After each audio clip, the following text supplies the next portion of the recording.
They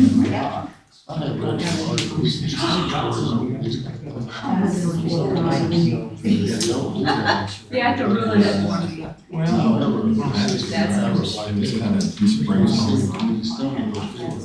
We heard on last one.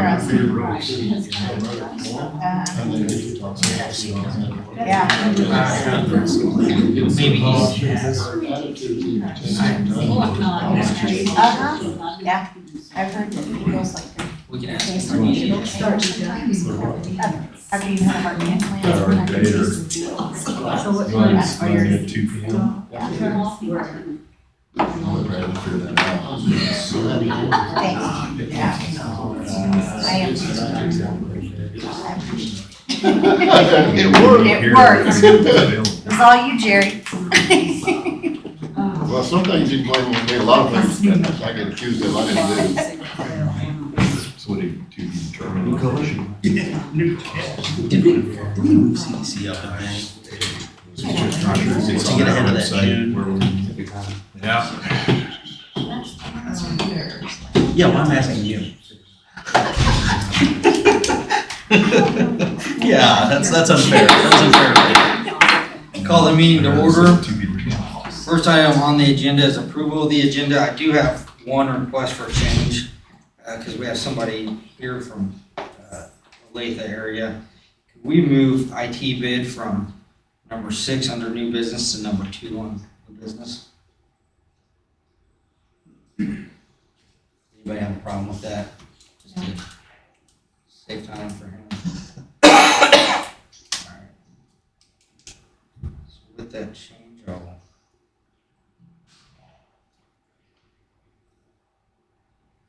I move to approve the agenda. Second. Moving second, all in favor say aye. Aye. All opposed nay. Motion passes. Next is the consent agenda. Any questions or comments on that? I will entertain a motion. Move we approve the consent agenda. Moving to second, all in favor say aye. Aye. All opposed nay. Motion passes.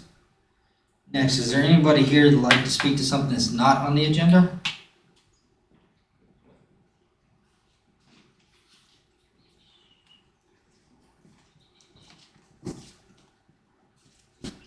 State my name.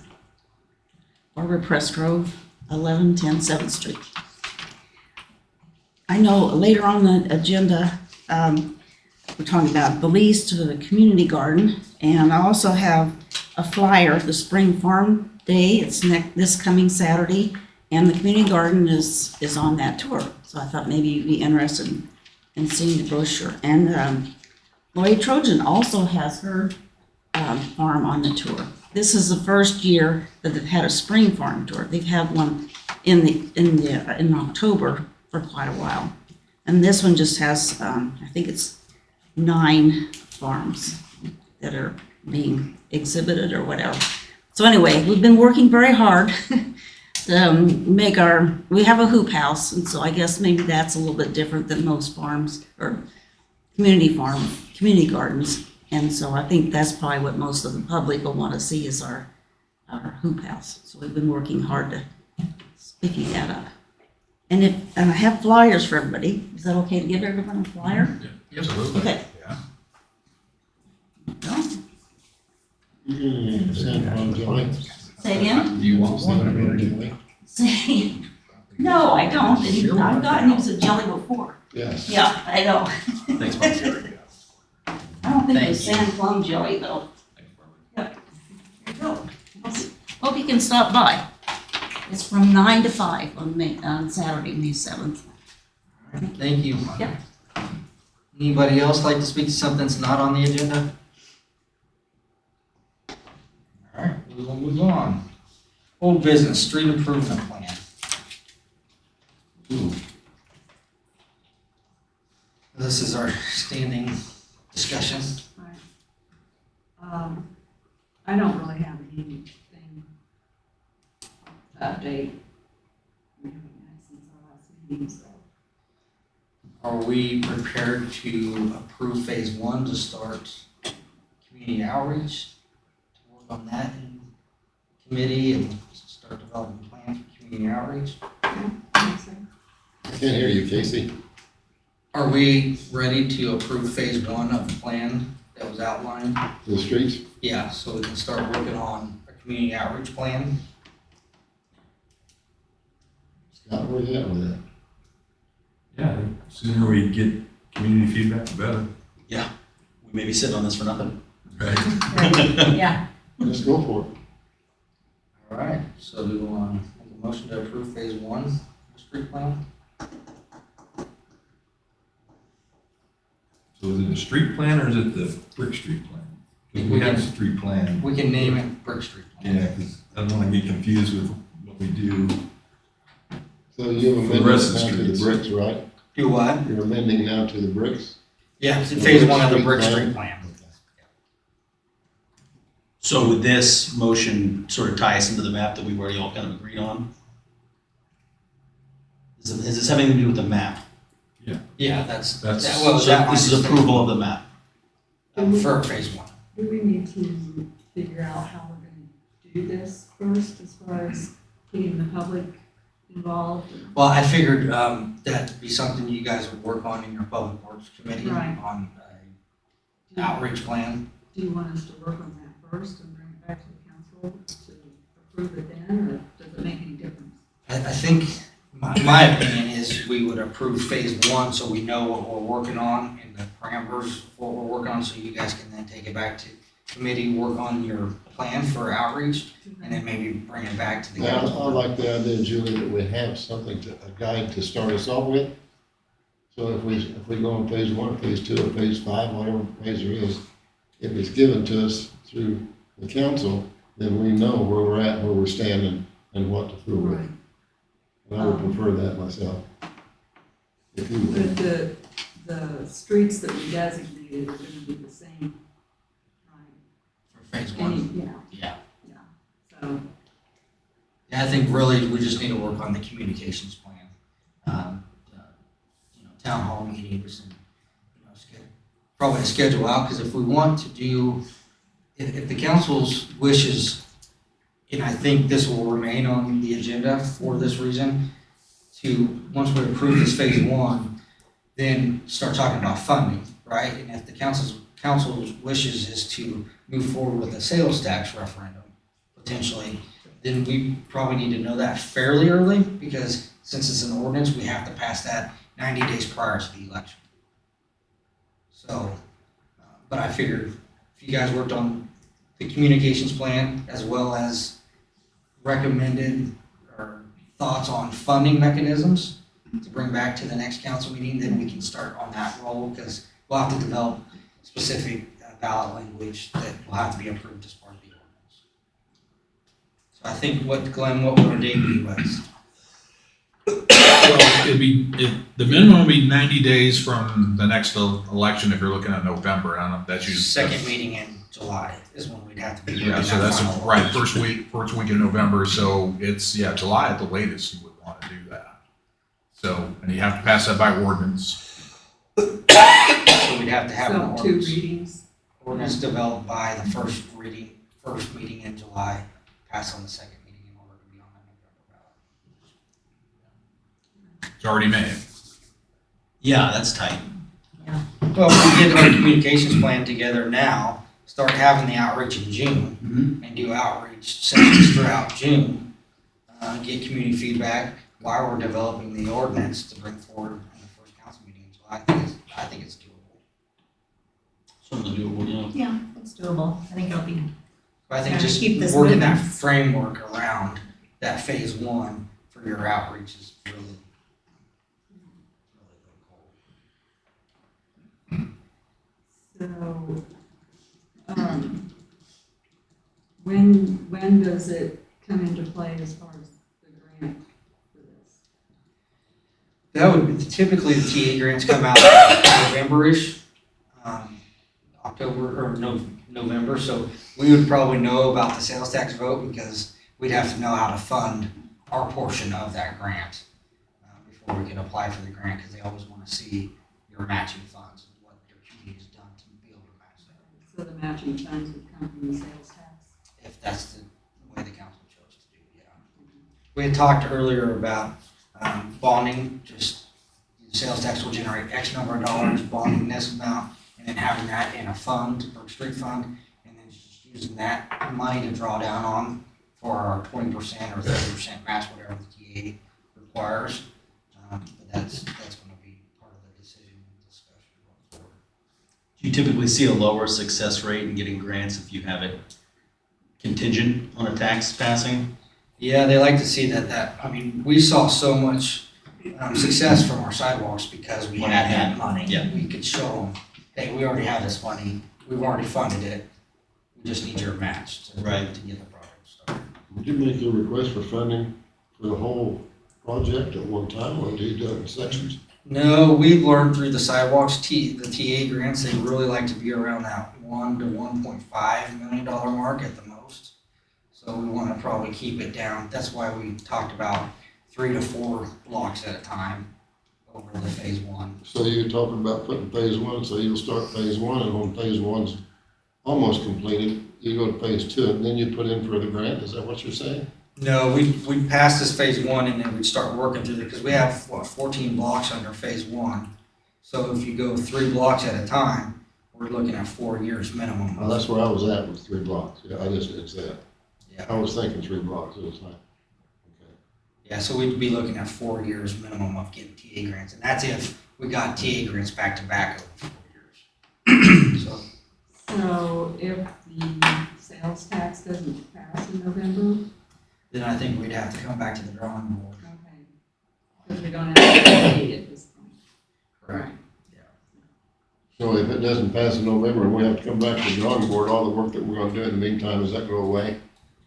No, because you're still gonna have community input from your brick streets and what their thoughts are and different things. So if we get a good positive community outreach from that or, response from the community, then we just have to look deeper in our budget and say, okay, what's priority? What, and then it may be smaller grants too. It may be, if every street or block is 400,000, maybe we come up with $80,000 to match our 20%, and we just go after 400,000. It just extends the time frame. So working on this phase 1, that's where we're going to find out. Oh, I didn't run them off. That's where we're going to find out whether the people in the community are interested in doing bricks, and if they're not, are we prepared to go the other way? I think that will be definitely part of the discussion, because if the community is not in favor of it, they're so expensive that we only have so much money to be able to allot to streets. So if the community is not interested in partaking, I guess, in restoring the brick streets, then we definitely have to, I think, to me, that changes the whole entire And conversation. you know we're not going to I'm not going door to door, nobody's gonna go door to door or not. When are you gonna put this on, how are you gonna do this, on a ballot? Well, eventually, if we did sales tax, we would go on a ballot, but what we did with the sidewalks is we had renderings drawn so that people could come in at a town hall style event, look at the renderings, look at the cost estimates, ask questions, and answer all their questions in person. We also did a live social media video to where people could live ask questions, put the information in the bills so that they had a pamphlet to look over all the information as well, and then email with questions or come to one of the community events that we have. So you're gonna have it all drawn out and put on the board, so you can set it up on a screen like that if need to be, so people can come in and look at it, see what's going on, Mm-hmm. the whole thing. And then, how are you going to decide what she decides as to what she decides? I think you take community input from what you're hearing from those meetings, but you can also, if your committee so chose, do an online survey as well to try to get drive responses that way. You can only collect data so I many. wanna do this one way or another, so I'm not trying to find anything or discourage anything. No, But it seems to me like we should have something in black and white when you're ready to do it, that we can say the community has decided that this is what they want to do. that would be if we went to a sales tax referendum. If they voted for sales tax, to me, that is the ultimate. We That's want what's to do gonna give this. us the answer. So how narrow is that referendum from the scope perspective? Glenn, I mean, it can be You can't specifically write it too for narrow. Brick I streets. understand your question. You really have to, write it and like we did the quality of life one where the language will be around infrastructure. It won't say specifically for brick streets or something. Oh, I thought we could do for brick streets or something. I mean, that would be the intent. That'd be the only way you're gonna be able to fund it. But typically, they don't like such a narrow language. Like if you're building a new pool, you can't actually say the sales tax is for a new pool. It has to be for quality of life, recreation, type of things like that. So oddly enough, the Attorney General will kick it back if it's too specific. So it's streets would be quality of It'll life. be, right. Yeah, it'll be quality of life type of language. So We would basically probably copy a lot of what we did a few years ago for a quality of life sales tax that built this building and did another infrastructure project. It'd be very similar to that language.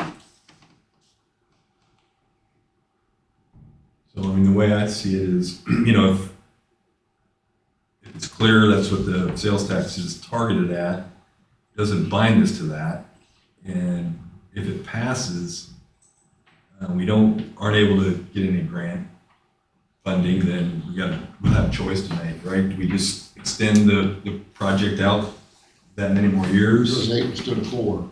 Well, I mean, if we're funding 20%, I mean, we're gonna do it, it'll be 5 times as long, 4 times as long. Right. If we just use the sales tax in our own budget to do it. So either that or maybe, then it comes back to, do we use that for something else in the quality of life? But I think that decision would have to be made, and it gets kind of tricky then if it's clear that's what we were wanting the sales tax for, and all of a sudden we don't get grants enough to make it viable, then can you really divert to something else, or should you?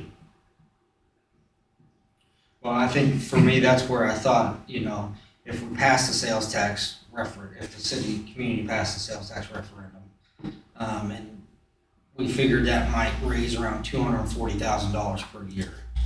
And then look at how much that would bond, and then you could bond that money and put it into a brick street fund. So essentially, you tie that sales tax money, or that portion of the sales tax money at that point, without any projected growth, right? At that current level. And that money wouldn't be able to be used for anything else. Well, if you have it in the brick street fund, I mean, unfortunately, We can't fix it. we can't. We can't fix it. Can't Right. fix it. You're paying interest to protect it. Yeah. Yeah. Well, Right. So you're basically fixing your brick streets through bonds. 20%. Well, maybe all of it. If you didn't get any grants. Right. Yeah. So that'd be your choices, right? Correct. Yeah, you could bond, I mean, say. You didn't have to bond 5 times as much over a longer period of time, but that's how, or narrow the scope of your project. Maybe it's not 14 blocks, maybe it's something less than that. As the grants become available or not, so. And there's options, I think the community input, feedback, eventual sales tax referendum will be clear indication of how important it is. Maybe the feedback will be, yeah, we like them, but not that many. Or, hey, we want them all to be saved. Right? So- If we start working on phase 1, are we getting too far ahead of it that before it comes time to do the roading or get to it, that the people will have forgotten what we're trying to do? Or is this going to be able to be kept alive through the whole thing, that everybody will understand it? That's what we're trying to do. You mean till November? I think it's so tight, I don't think. I mean, it's gonna be on every agenda here, I think, from now until then. Bring it up every time. Yeah. Oh, yeah. That's what I think. We need a motion on this somewhere? I would like a motion to approve phase 1 of the Brick Street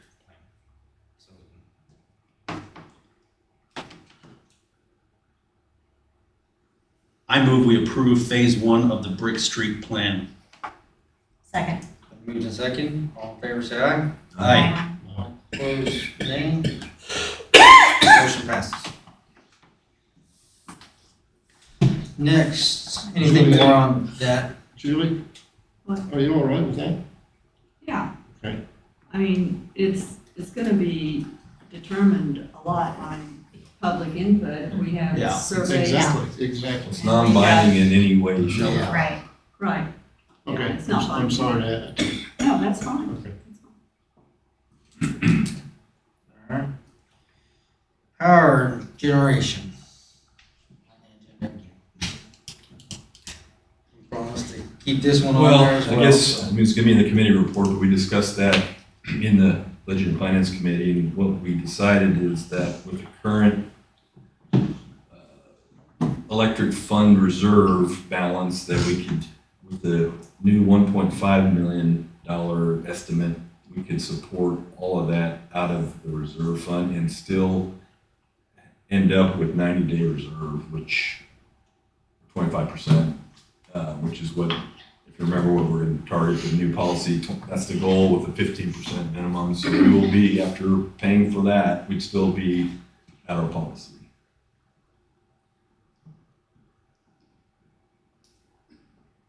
So the question, I guess, is timing of it and moving forward. So what are you saying the 1.1 or whatever is 1.5.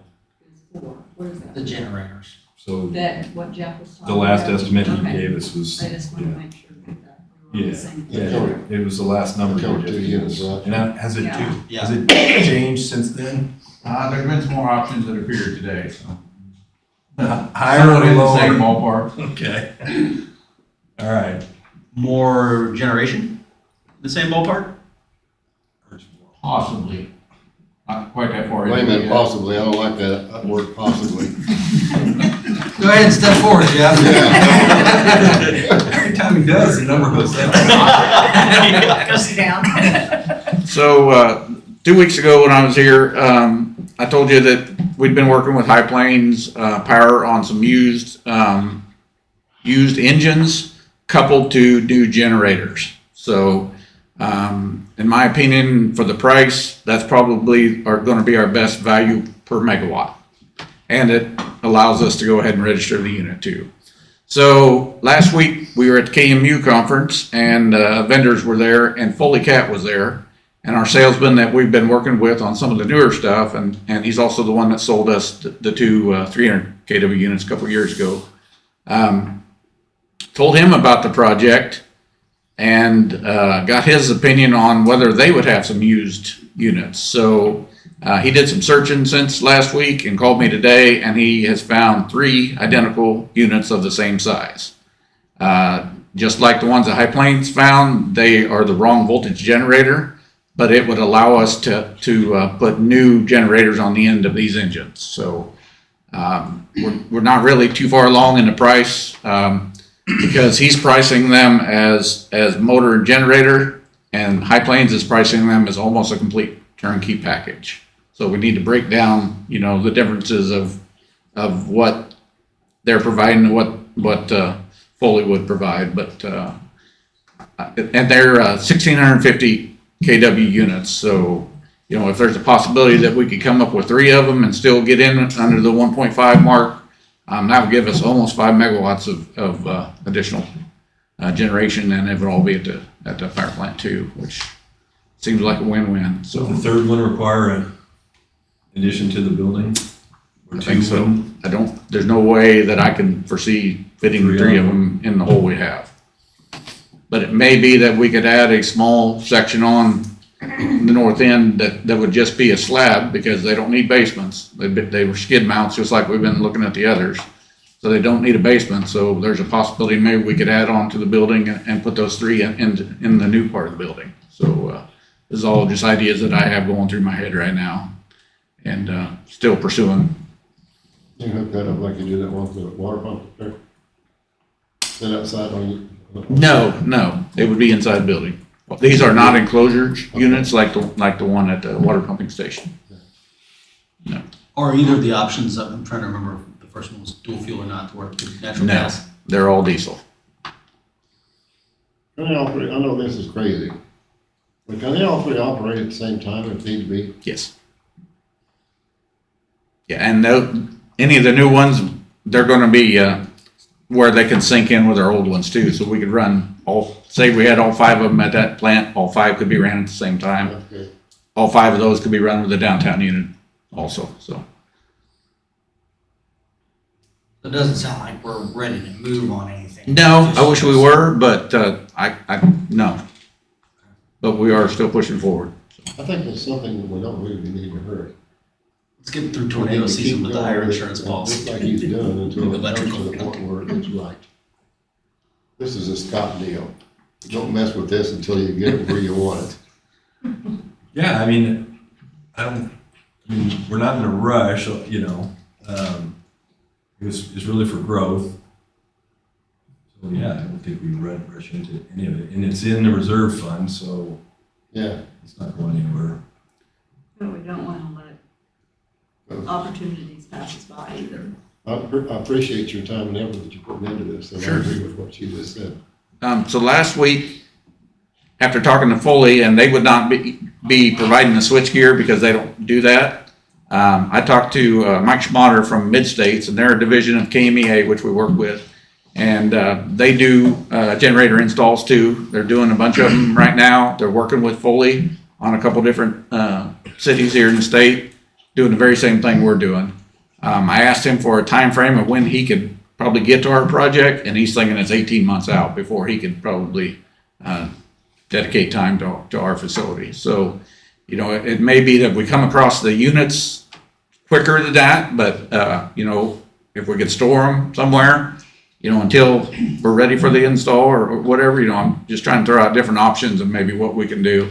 I was also gonna talk to Glenn, possibly about, the 2023 budget, seeing if we could get some of the upgrades put into the 2023 budget to start actually doing some of that now.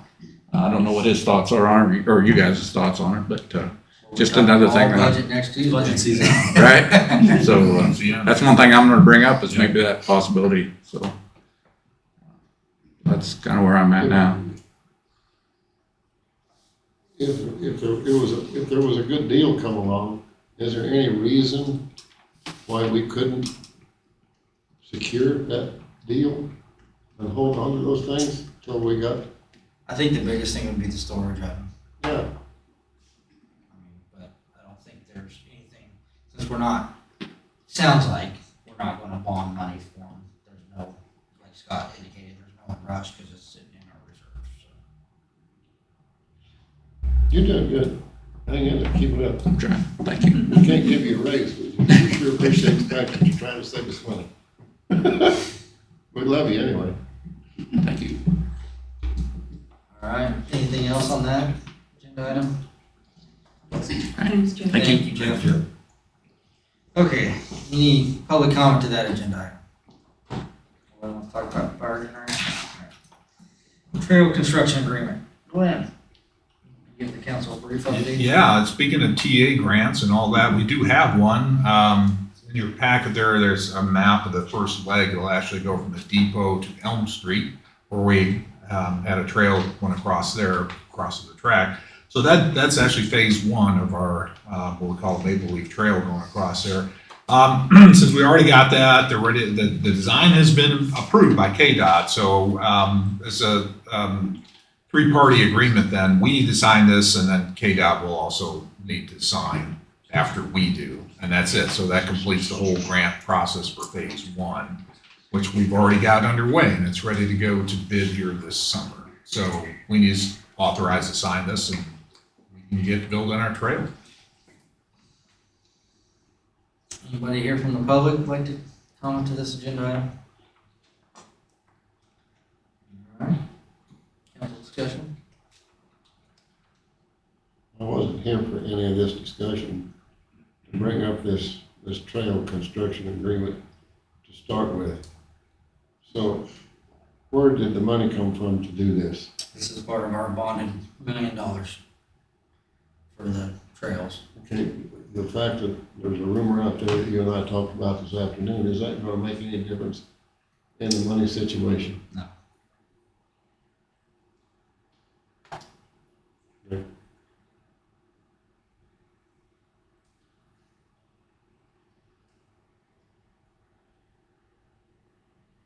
You're gonna ask me, Scott, and I don't know, I can't tell you. What's that? You're gonna ask me and I can't tell you, I don't know. I don't think Scott knows either. Yeah. It's one of those things, I really shouldn't say anything, but I'm just gonna go ahead and say it.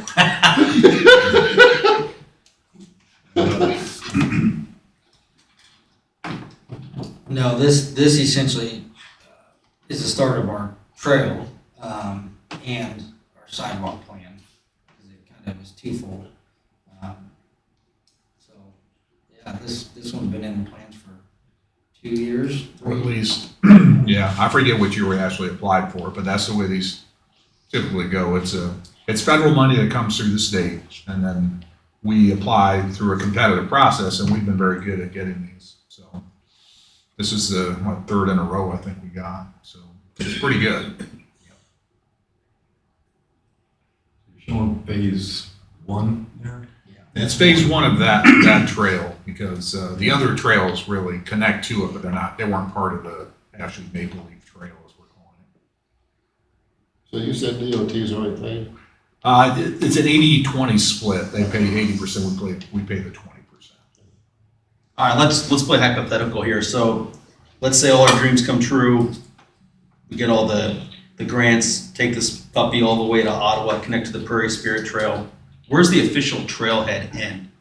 Because I know we talked about this bleeding over, starting at Elm, down to 11th Street up to the highway. I mean, what is considered the trail? Are the city streets and city sidewalks considered the trail, or does the trailhead end at Elm Street along the railroad tracks? You're talking about where's it end here in our location? Because it ends in Chenango. Yeah, the way. No. I'm asking where it's going to end. Where's its most northerly point going to be? Is it going to be right here at the intersection of the railroad and Elm, or is it considered?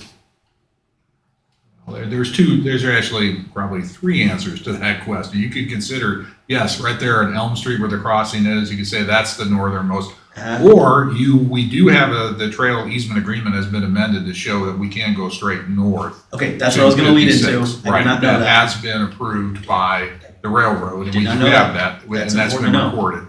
So we could add another leg, or you could consider going Elm Street going east and then going north along 11th, which you already have that approved as going up and connected, because that will connect to that trail there. So and that's part of our trail system. I wouldn't consider that officially part of the trail that will connect to the Prairie Spirit, though. That's kind of an internal Well, we trail need to for kind us. of have a vision for that, don't we? What that's going to look like. We do. So either you can, like I said, you can consider that 3 different ways there. So I think if we're going to go north of 56, what the vision there is, if we're going to do that, that would be more connecting then north, going across 56 and going up toward Lawrence, and trying to connect the old 59 right away up there. So that's even a longer term plan. But does that right of way exist? Well, the old 59 does exist, but some of the other, we're going to have to get into that later on, exactly how we get there. But that would be the ultimate plan. Right. To connect Lawrence with Ottawa and then go south. It goes another 100 miles south. That's a conversation I'd like to have a little bit of. Is what Sure. what do we want this grand scheme? I mean, let's say, Yeah. this thing connects to Lawrence. Yeah, absolutely. And there's even a thought of then going east-west. But again, it depends on all the right-of-ways that you can get. Sure. Because there's a thought of connecting eventually with the Katy Trail in Missouri. That would be the ultimate way to go. Right. And some people argue that there's actually right-of-way there. I don't know if there is or Where's not. it connect with 59? It doesn't. It doesn't, well, this does not right now. But there's a way to get to the old 59, which is likely used.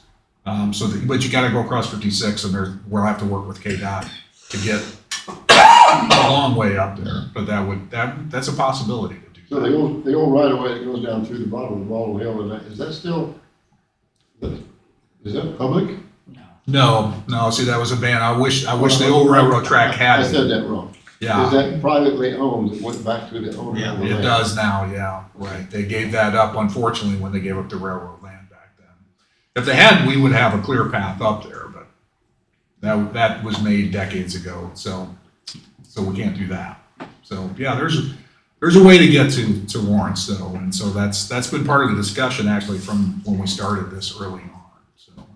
That's important to know about the north of Elm Street easement, because I remember when that was contested and a wrench got thrown in the whole thing, because Right. Well, they've given up doing that now, so everybody agrees that the original plan was to go to the highway, which was what we showed on the maps when we originally did. we this. did, yep. Yeah, so now they've signed an amended trail easement agreement, which we do have, and we have the right of way to go there now. So like I said, there's actually 3 different answers depending on how you're gonna reconfigure this in the long run. Right.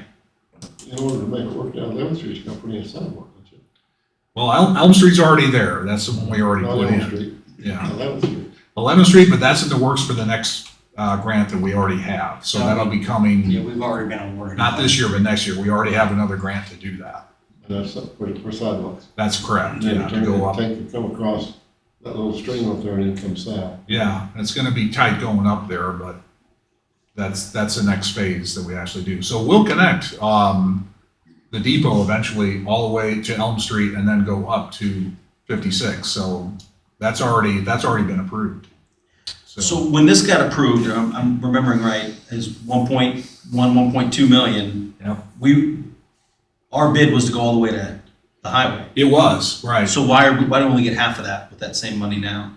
Well, I think that's one of the reasons why they actually, well, yeah, that's a good question. They didn't fund it. Well, I think that's probably the reason why we got the next grant, the next round to go 11th Street, because they took the money out of this one and said, okay, we can approve this one going up that way. So we were able to accomplish it by just kind of going a different route. So we got it looked good for the next round of funding is what it did. So it didn't hurt us, Right. but it just took another year Yeah. of grant funding to do it. I mean, And we changed the Where design. do we get the money to go on further south? Yeah, we've, this is about a month ago, we applied for what is called a RAISE grant, and I forget what the acronym means. It's a federal grant.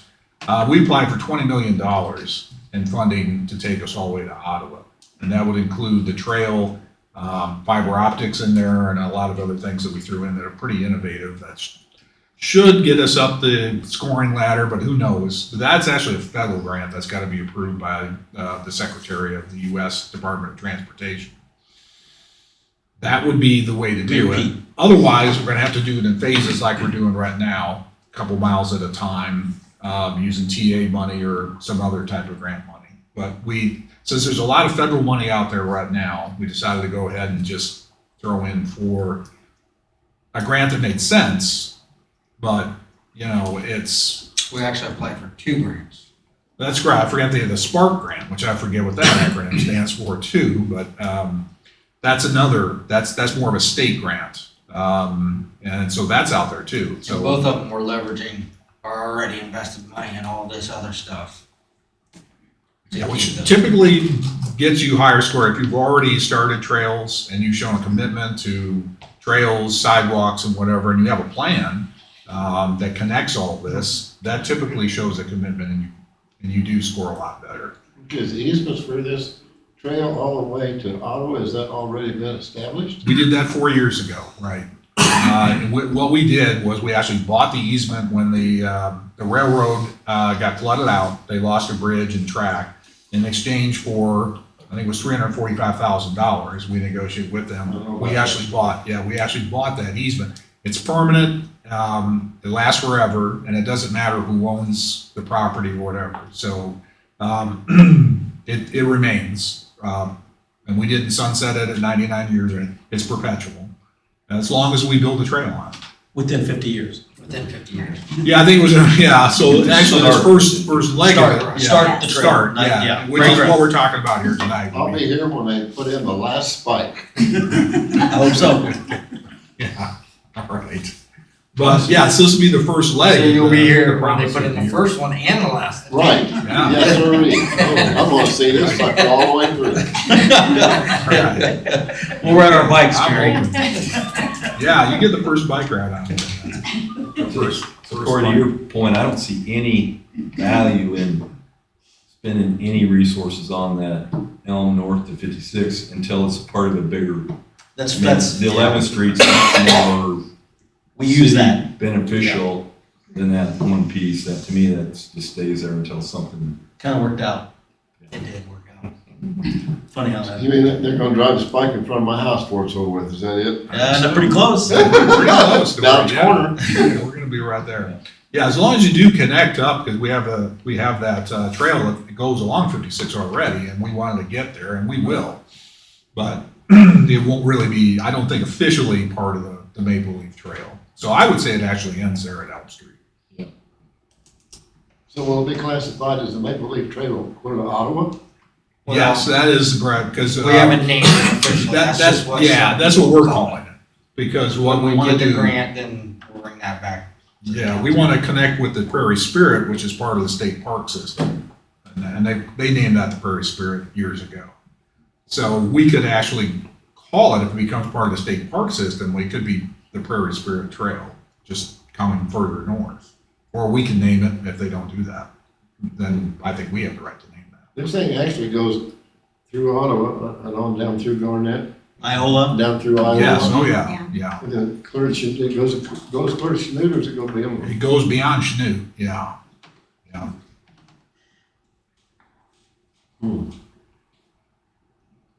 It clear down to Oklahoma. Pretty close, actually, it does, yeah.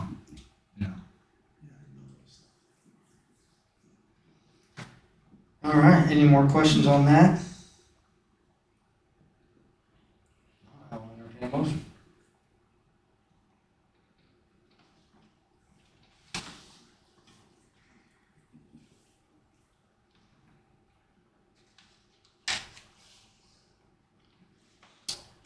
Okay, I move we approve the trail construction agreement. Second. Oh, I got. Been moved in second, all in favor say aye. I. All opposed, nay. Motion passes, Jerry said late aye. You know, I wasn't here in the very Still beginning counts. of that. Do what? I wasn't here for the very beginning of all this, Mm-hmm. and so I was so far behind on it that I really don't have it in my mind to make a decision one way or the other. I'll go aye because that's what we need to make it work, and that's what the rest of it would be. But I need a little more time to think about it. All right, next agenda item is the Fire Tree Fishing Pond. It's your turn, buddy.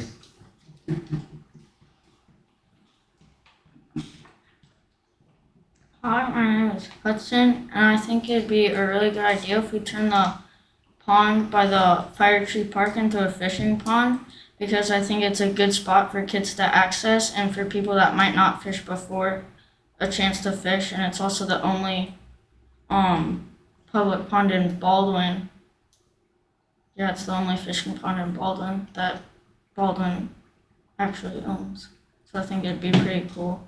I got the idea by asking if there are any fish in the pond and if I could fish on there. I got told no, and I said it'd be a really cool and a good idea if I could actually fish there because it's not too far away from our house. Great idea. Yeah. Love it. Excellent idea, Yeah. Love it. excellent And idea. thanks for your presentation. Yeah. That's very Thank you good. for And what was your name? what? What was your name? Hudson? Hudson. Thank you for bringing this to us, Hudson. Cool idea, man. Yeah, Thank you. great idea. You did good. Look natural up there. You really do. This is his first time in politics. Yeah. He's gonna be a public speaker, there's no doubt about it. Very good. All right, thank you, buddy. Thank you. Thank you. Thank you very Thanks, much. Hudson.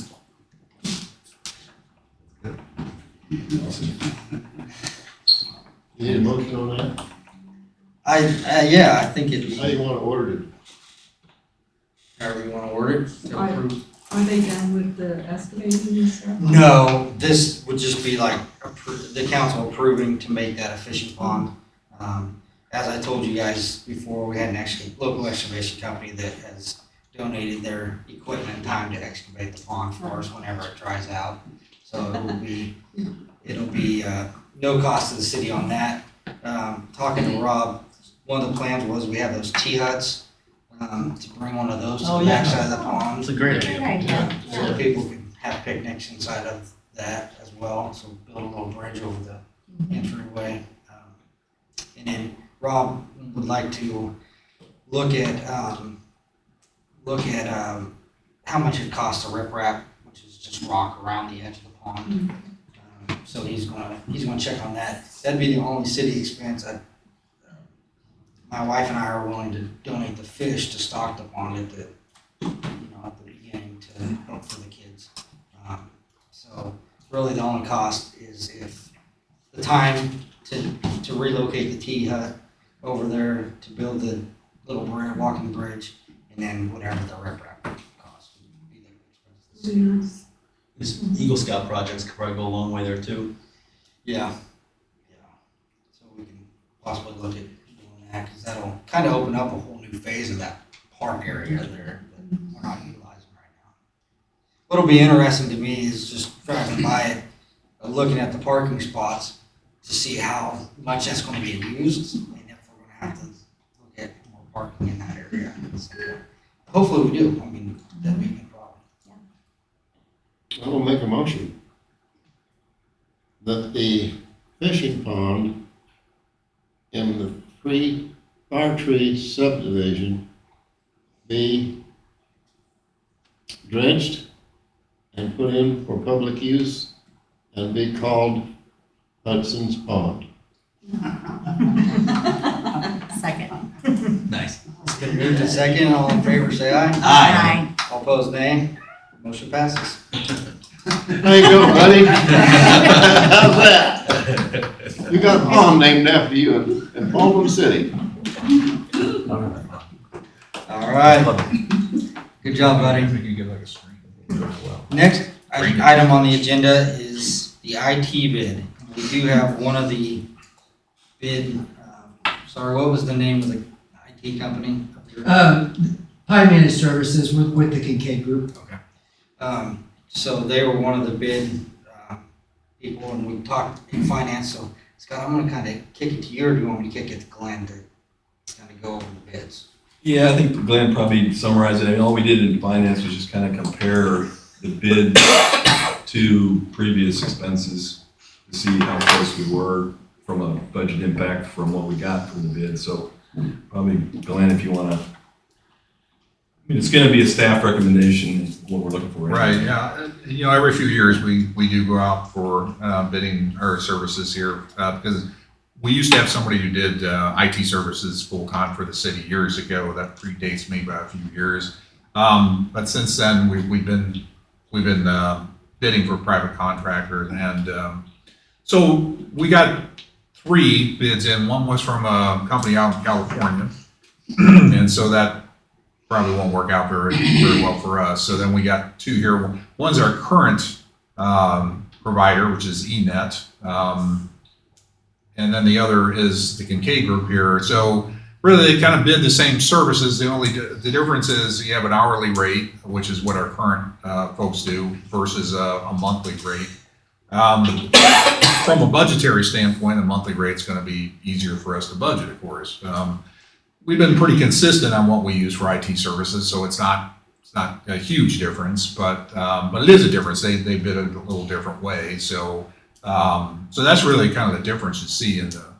And the other is the current provider is basically a one person shop, so to speak, and which is typical in that business, and the person that had previous to him was also the same way. So that's not uncommon to see that.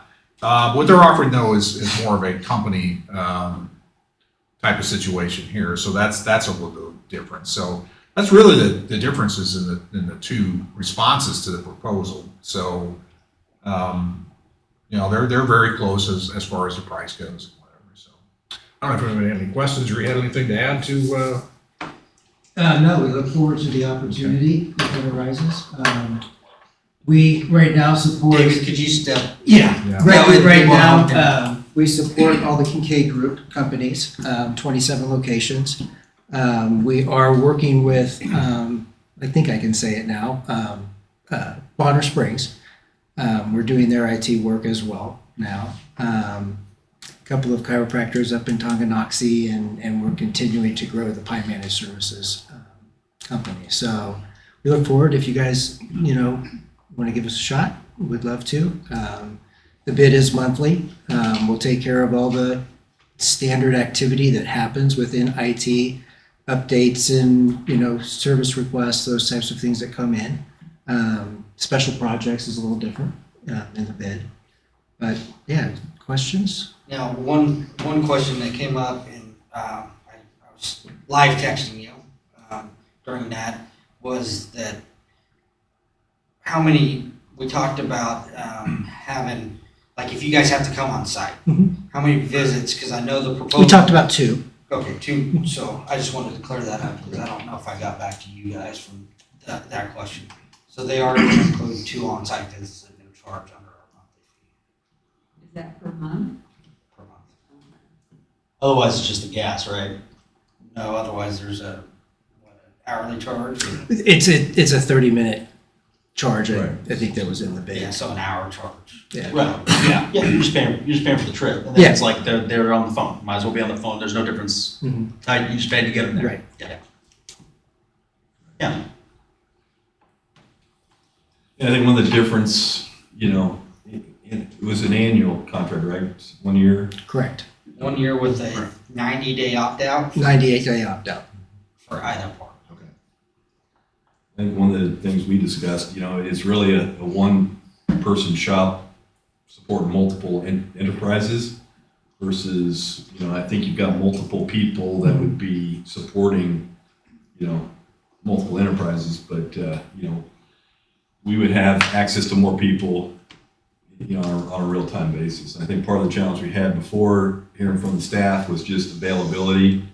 When you spread that thin, you have a 20-hour workday for IT, and that doesn't always line up with what we need from 8 to 5, right? And so part of it is just that misalignment of when they're available versus when you need them. So what was appealing here was, I think the availability will be more in line with when we need it done. So, the other thing was the costs were very comparable last year versus what they're proposing. And then the discussion came up, I think you brought up, that needs to be rationalized is, well, this would support a full-time IT person from a salary perspective and benefits. So then you think about, well, what does that mean? Are we better off hiring somebody on staff? And I think the history we've seen there is, you probably don't have enough to keep somebody, a high caliber IT person busy and interested throughout the year.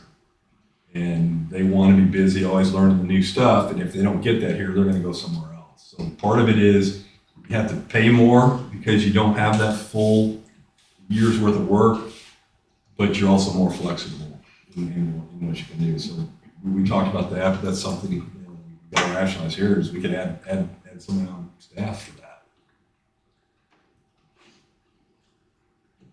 Which would be less, probably. Yeah, could be less depending on, it would potentially be less, but probably not a lot less to get a quality IT person. So this would be as the same price as what we have been paying? I think it was very close to what last 12 months had been I think in the packet was the monthly. And Josie's here tonight. Josie's here too, Yeah. to speak to that too, if you Okay. have more questions on that side of things.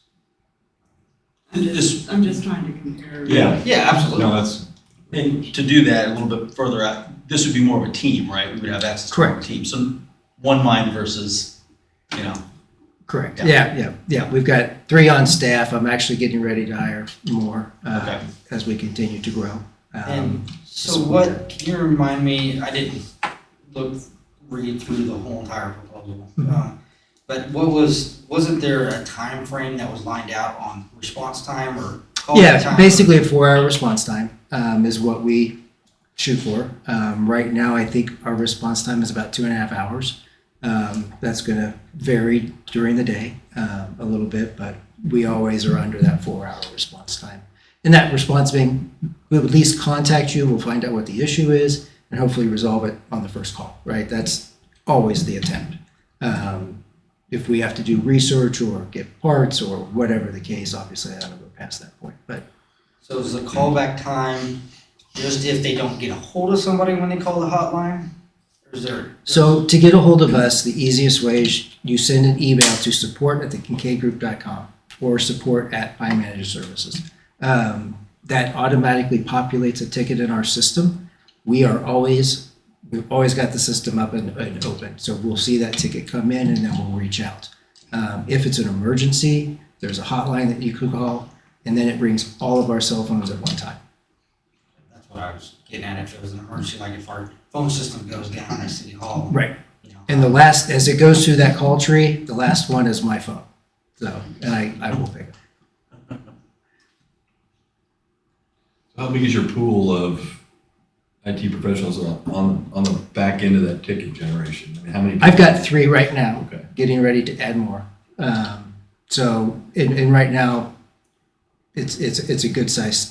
The staff is very competent. So working through all the tickets that come through during the day.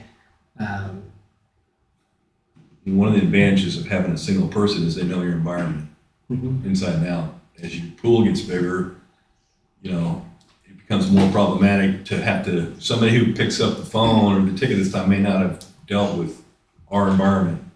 Correct. So one thing that we do is we try to make sure, so we have our team meetings throughout the week, right? So if someone comes out and they learn something new, they always are updating us. Hey, we were out at Bonner and we found out this, right? And we keep each other up to date. That tribal knowledge, my staff, you know, a lot of IT people will keep that close to their heart. We do not. We share with ourselves because our goal is to keep you guys up and running. So I'm assuming they can reach out to their teammate and ask the question. Correct. You know, it's like, you know what's going on here and just share that real time. Correct.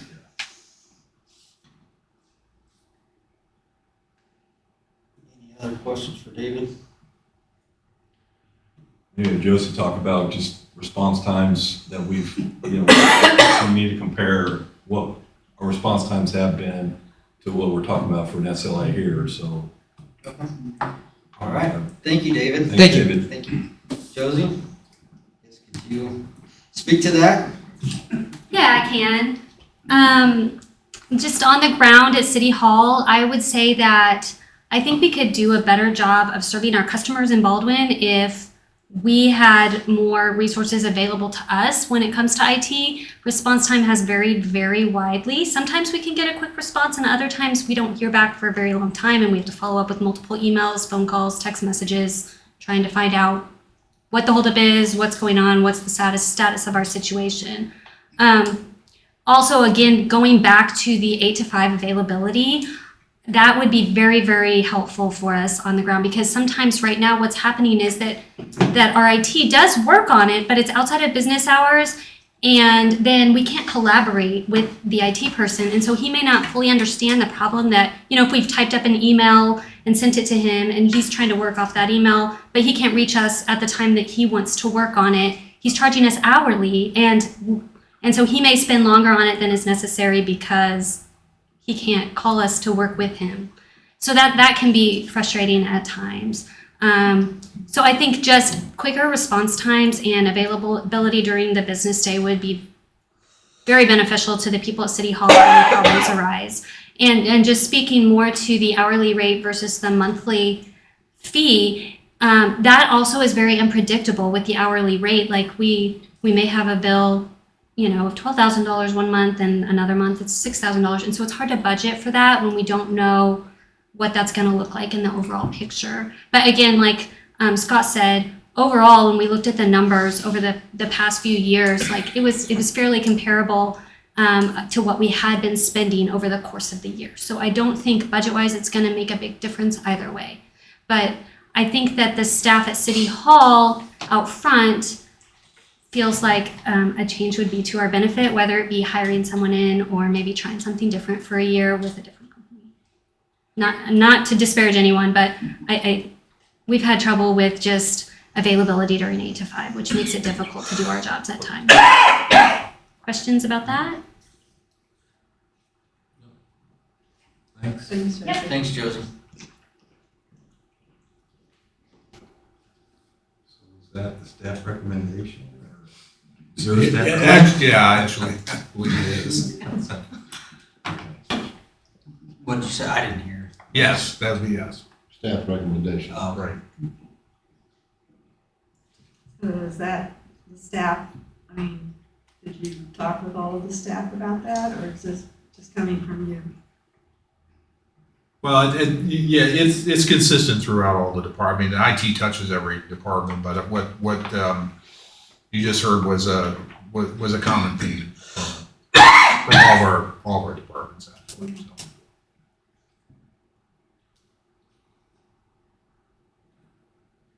Amber, do you concur on all that? Yes, I do.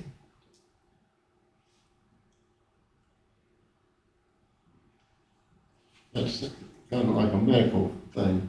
Do you concur with my diagnosis of the situation? Where you coming from there?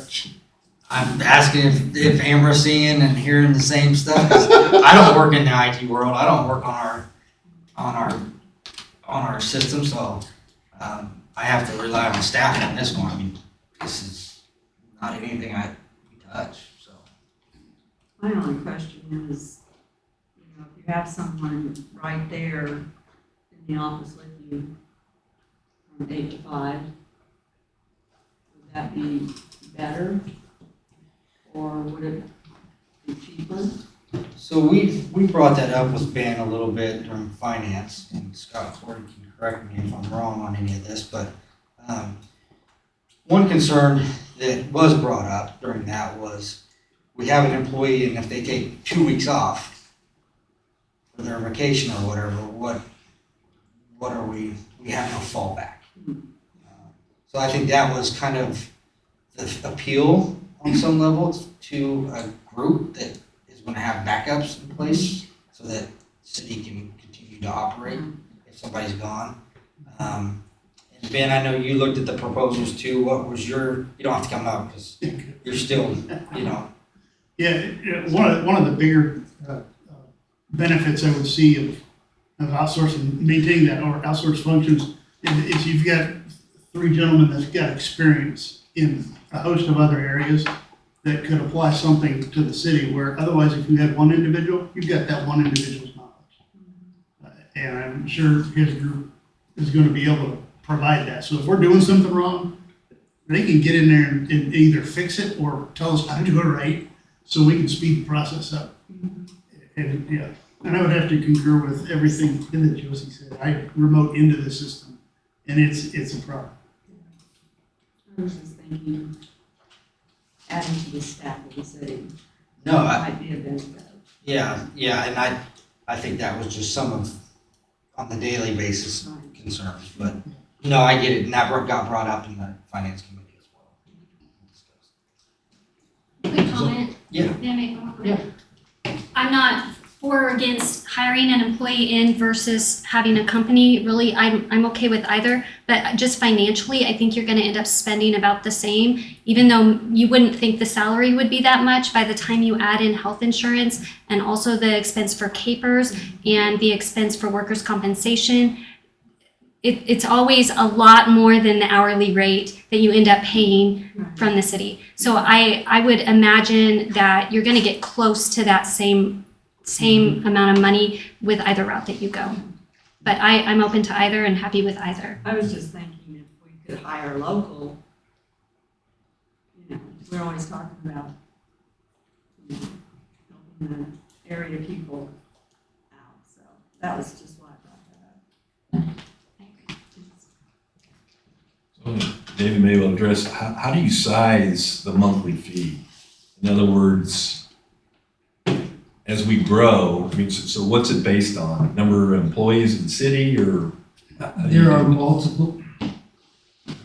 I should ask when you're up here, I'm sorry. That's okay. There are multiple ways to do it. You can do it per PC, you can do it per Right. server, you can do it by the number of user accounts. There's multiple ways that MSPs structure that.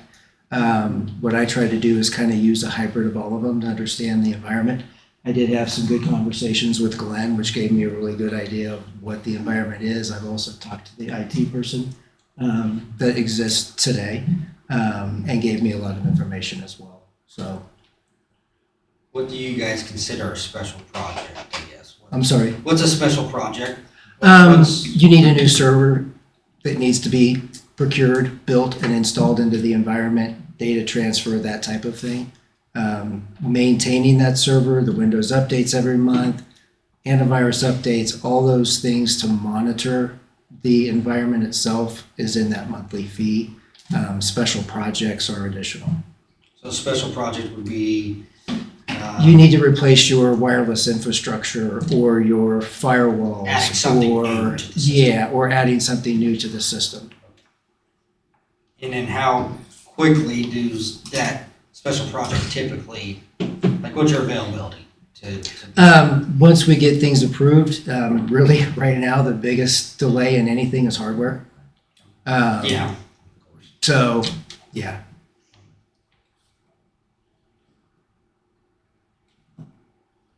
Thanks. I was just trying to figure out if there's any growth built into the current, I mean, I'm sure it's gonna be annually refreshed pricing, but, and you sound like you based our fee on a bunch of different factors. Correct. So as any of those factors grow, we potentially may see. Right, yeah, you might see that those types of things, yeah. We just did an infrastructure project for one of our companies. It was a rip and replace of their network infrastructure. I ordered the equipment, the Meraki equipment, and it took 90 days to almost 120 days to come in right now. So typically, we get it in about 30 days, 40 days, and we'd be up and running. So on your pricing, I guess to parlay on Scott's comment, once we have a history with you guys, like let's say it's a year, and And we find out that Hypothetically say it's that you not, guys aren't- yes, we can actually have those conversations. okay, so we can readdress if history shows, hey, they're not taking Right. near. And vice versa the other way. Right. Right. Kind of what I was trying to figure out. That's, I figured. I'm starting to get the Scott's. You're getting into Scott's head, are you? It's only taking 2 years to get there. I'm hoping you're the only one that didn't get it originally. That's why we wanted to do just a year, Yeah. see where we're at. Any other questions for David? Second round. No, thank you. Thank you. Right. Any other comments from the public on this agenda item? Okay, council discussion?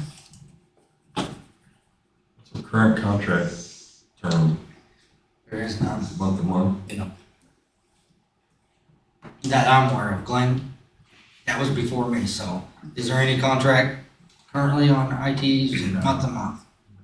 Right, yeah, we just worked, it came back after we had another group in there. That didn't work out very well, so, yeah, there's no yearly contract.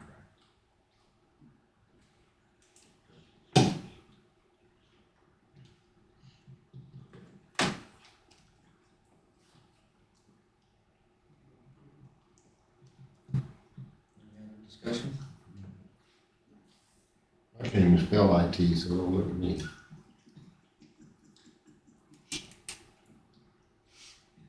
If not, I'll entertain a motion on whatever.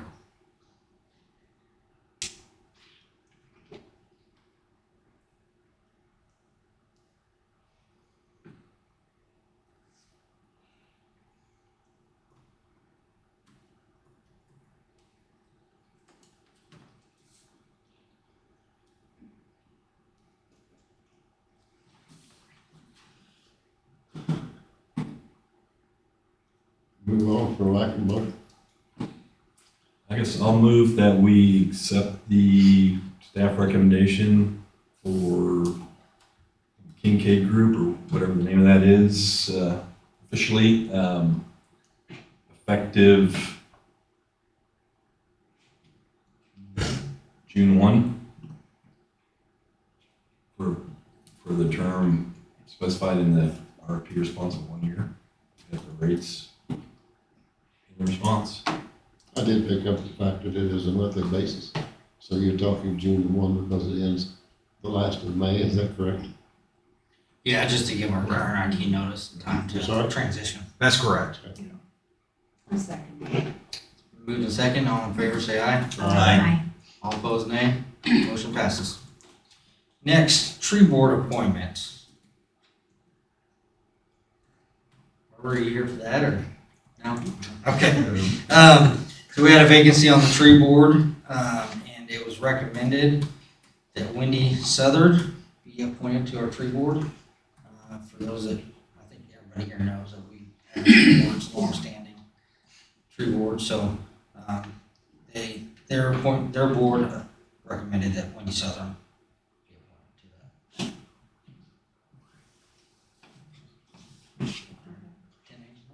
that. I move that we accept the tree board recommendation for appointment. Second. Been moved and second, all in favor, say aye. Aye. All opposed, nay. Motion passes. Next, community garden contract. Is that you? All right. There you go. Can you speak to it, or? If you wanna, you're just here for questions, if the council has questions, okay. Glenn, can you kind of, just because we don't come across this too often on this, you and I spoke briefly about extending the time frame from 2 years, so we didn't have to continually bring this up. Yeah, I'm not sure where the 2-year time frame came from. I don't know what their preference or ours, to be honest with you, but they lease city land. I think there was a hesitancy in the past because we thought perhaps we'd need the land for something else, i.e. the cemetery, if that grew, but I don't think that's a pressing issue at the moment. So I don't know if they prefer to go 2 years, 4 years, 5 years, or whatever the council would like to do. But it is a little bit odd that we come back every 2 years and contract doesn't change, the terms don't change. It's just the length of the contract that we've been changing. That's it. And if you don't know where that community garden's at, it's over there by the cemetery and very visible from the road there. So, yeah, Oakwood. Yeah, got to be specific about what cemetery. I agree, I think if we approve the lease, if the council does, I'd like to see it 5 years. I mean, I don't see a need to keep it every 2 years, I don't think we intend to, hopefully, use that space in 2 years, that would be dramatic. And if you look at the term, it's terminate, either party can terminate with 30 days notice, so even if you give them 5 years, it's really not 5 years. Correct. This was, or how long has this lease been the same lease? I think 2008. Yeah, I know, it's been quite, I mean, it's just been renewed and renewed and renewed, right? So, I mean, we could also renew that part of it and have it be more of a notice period too. Whatever you guys wanna do with this. Barbara, what's your guys's, I mean, what would your group like to see? 5 would be great. Yeah, I'm not sure how it started, Yeah. the 2-year. Correct me if I'm wrong, that space is just intended there just when the cemetery needs to grow that way, Mhm. right? That's why the city owns That's how that. I've always understood. Yeah, so. I don't think there's, So the contract is still in effect until 2024, is that correct? No, it's been expired for a little while. I'm sorry? It's been expired for a little while. Yeah, it's 22. This one will go from 22 to 24. Well, that's what we're looking at here. That's correct, yeah. Yeah, I think the old contract was September last year. I should have done this earlier. Well, that's what I mean, it's not like anybody notices though. I mean, That's true. So it's not an emergency. I would make a motion that, the contract be 5 years to the community garden contract. The community garden contract be 5 years. Second. moved and seconded for a 5-year lease agreement with the community garden. favor, say aye. Aye. All opposed, nay. Motion passes. Thank you. Thanks, Barbara. Yeah. Thank you. Next, septic ordinance. Guess we'll start with Julie, since this was in your committee, we discussed it Okay. quite a while ago. Yeah, we discussed it a couple of times, I think, and everybody pretty much agreed that 3 acres is probably the way to go. Dakota, can you give just a brief runaround on, an update on the ordinance and what it states?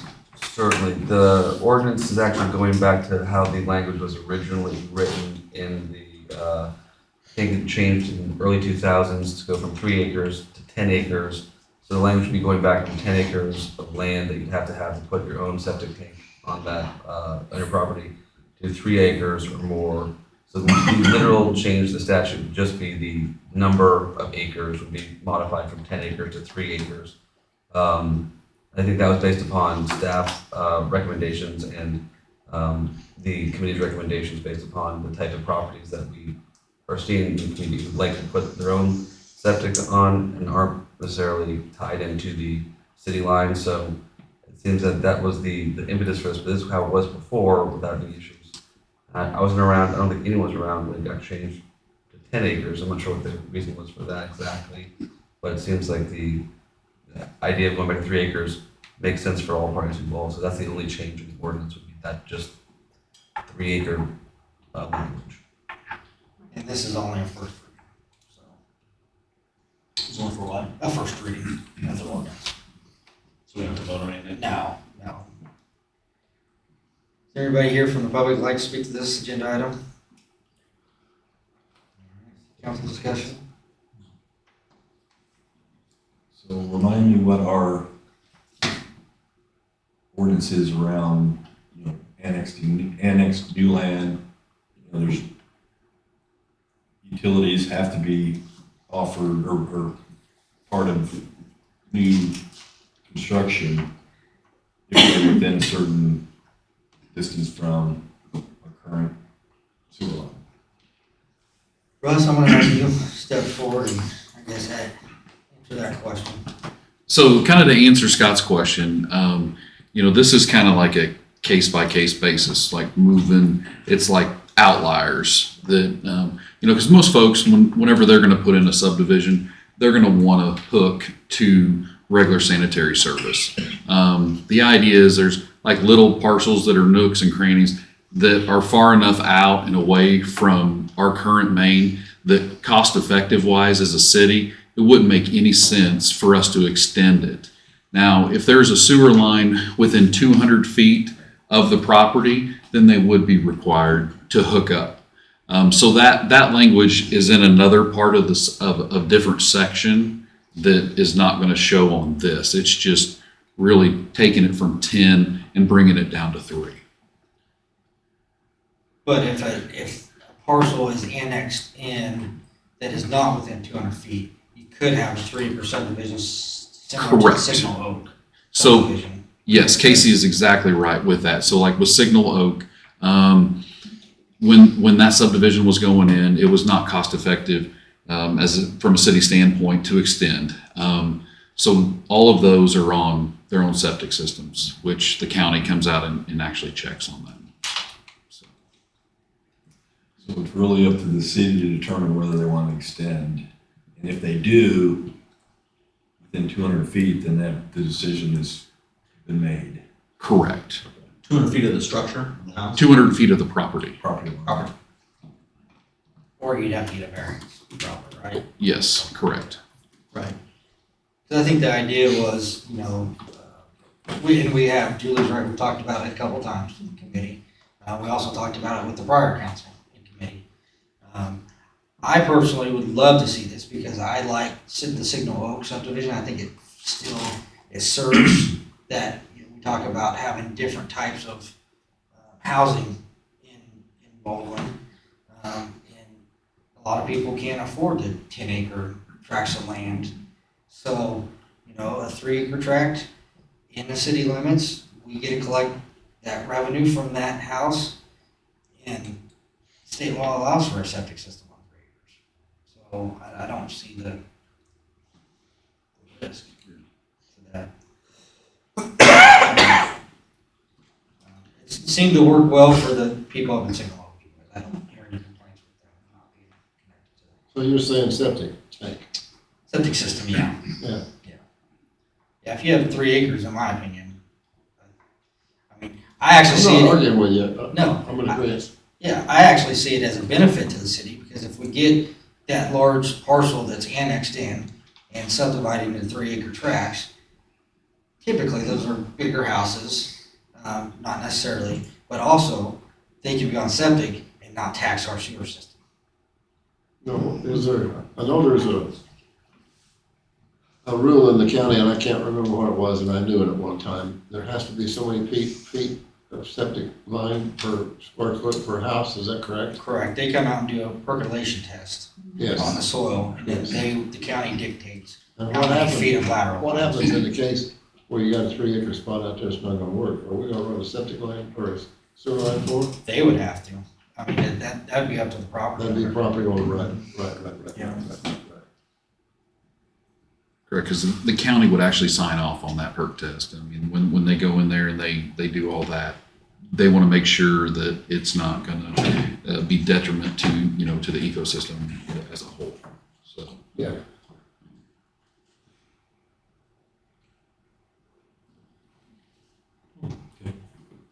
thank you. Have a nice evening. Good seeing you too. Yeah, well, yes. So I guess do you guys have any comments, questions on this, anything? The only concern that I would have, and I don't think it is a concern, because I can't think of any instance of it, but trying to think of any way in which a house on a septic system could benefit from city infrastructure while everyone else is paying the meter fee to keep that infrastructure growing. You know what I mean? What do you mean? No. Like rainwater runoff. Like, so does that fall under sewage? And so if the city does upgrades to the rainwater infrastructure, then we bond that money, they wouldn't be paying for that bond because they wouldn't be paying the bond fee because they don't have a sewage bill. But I don't think rainwater is collected in the sewer. That's why I'm just trying to think of any, Yeah. I'm trying to think of any circumstance like that where I'm like maybe not thinking of, but I don't think there is. Yeah, it's not collected. If you don't tie into the city sewage system, you're not a part of the game. But you're also on the hook for, I mean, there's costs and benefits to being on the city sewer because you're guaranteed that your sewage is gonna go down where it needs to go. On your septic system, you're not guaranteed that. You have to pay that bill. Bet on it, yeah. Yeah. I'm just trying to think of that shared infrastructure obligation, and if there's anything. No, I get where you're Yeah. going. Yeah, I mean, they'll be on city water, I would assume, paying the meter fee. They're on the meter fee for the water. Infrastructure Right. bonds for that. Right. And I don't think that was the same bonding mechanism for, there'd be separate sewer. It is separate. Yeah, Yeah. so. That was the only thing running through my head. I don't see any reason Good why question. we wouldn't. Anybody else have any more discussion, comments on that? It's already cut and dried. It's actually cut and dried.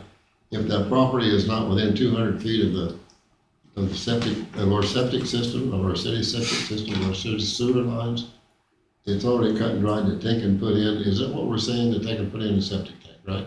Correct. It has to fall in, so we've got guidelines already in place for it.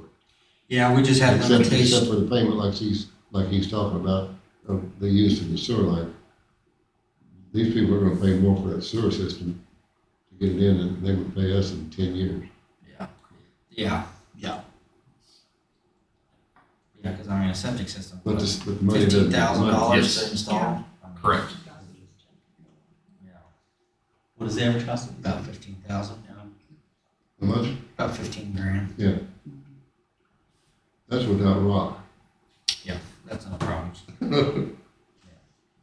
Okay, well, we'll see this on the next agenda. Cool.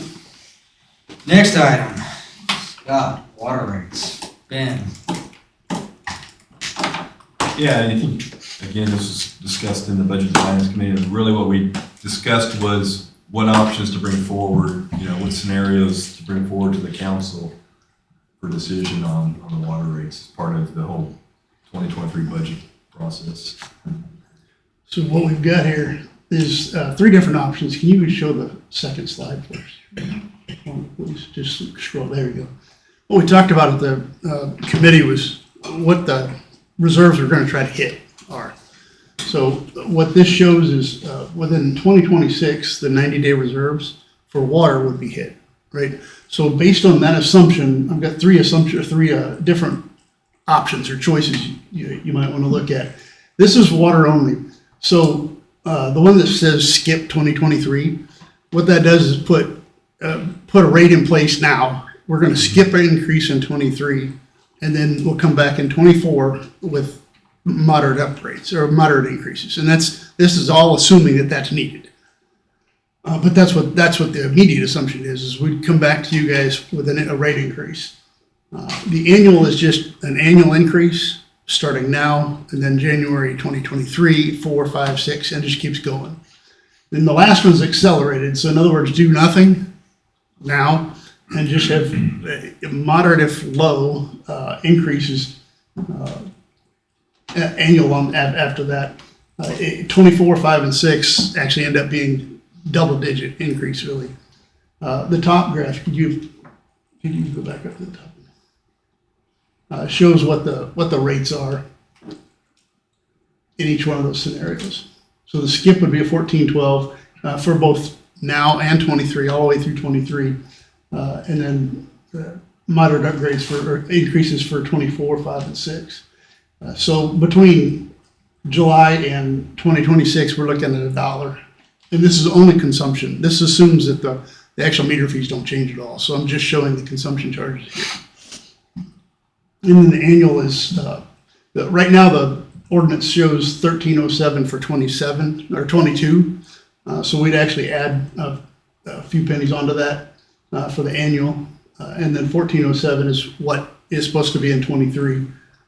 24 is open. That's when our ordinance stops and comes back at cost. So that shows it 1554 for 20, the skip, and then you can see the rest.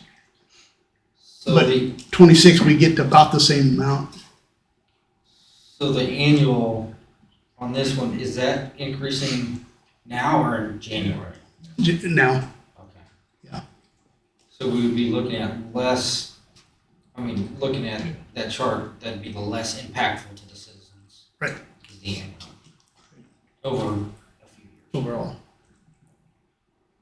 And obviously, with the less of an impact comes less revenue and less reserves, but it all, at the end of the day, it's really your decision. But those are the three options we just put in front of you, kind of give you a better idea where things might lie.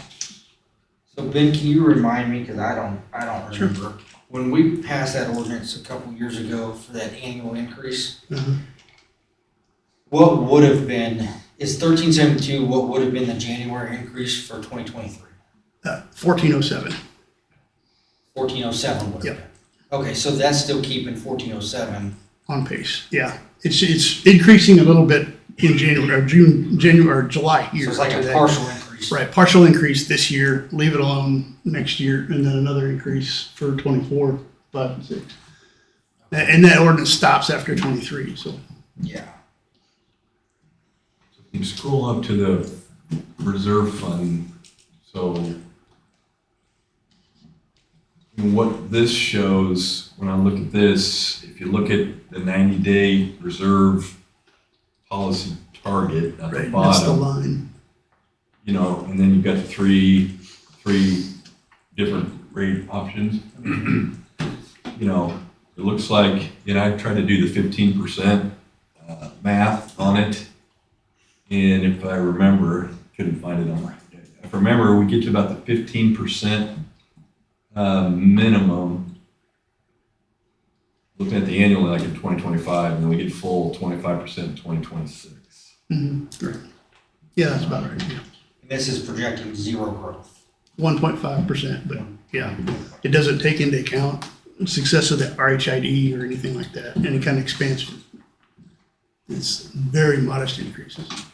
How much do we pay per thousand now for water to the city of Lawrence?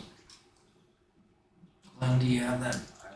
I know what the raw water costs, I do not know the wholesale. It's like $11. We're buying wholesale water, right? From Lawrence? It's treated, yeah. Yeah, it's Treated treated. Lawrence. I just remember what the raw water portion of That's that coming was. out of the lake, or the river, or wherever. Yeah. What does it cost us treated to be delivered to our water tower? That's a good question. I don't have that. I don't, off the top of my head, that, we did that contract, 3 years ago now? I can't remember exactly. It was, I'm gonna say it's 26 or 27 26 or 27 per, what? per thousand. Because it's a blended, Per thousand?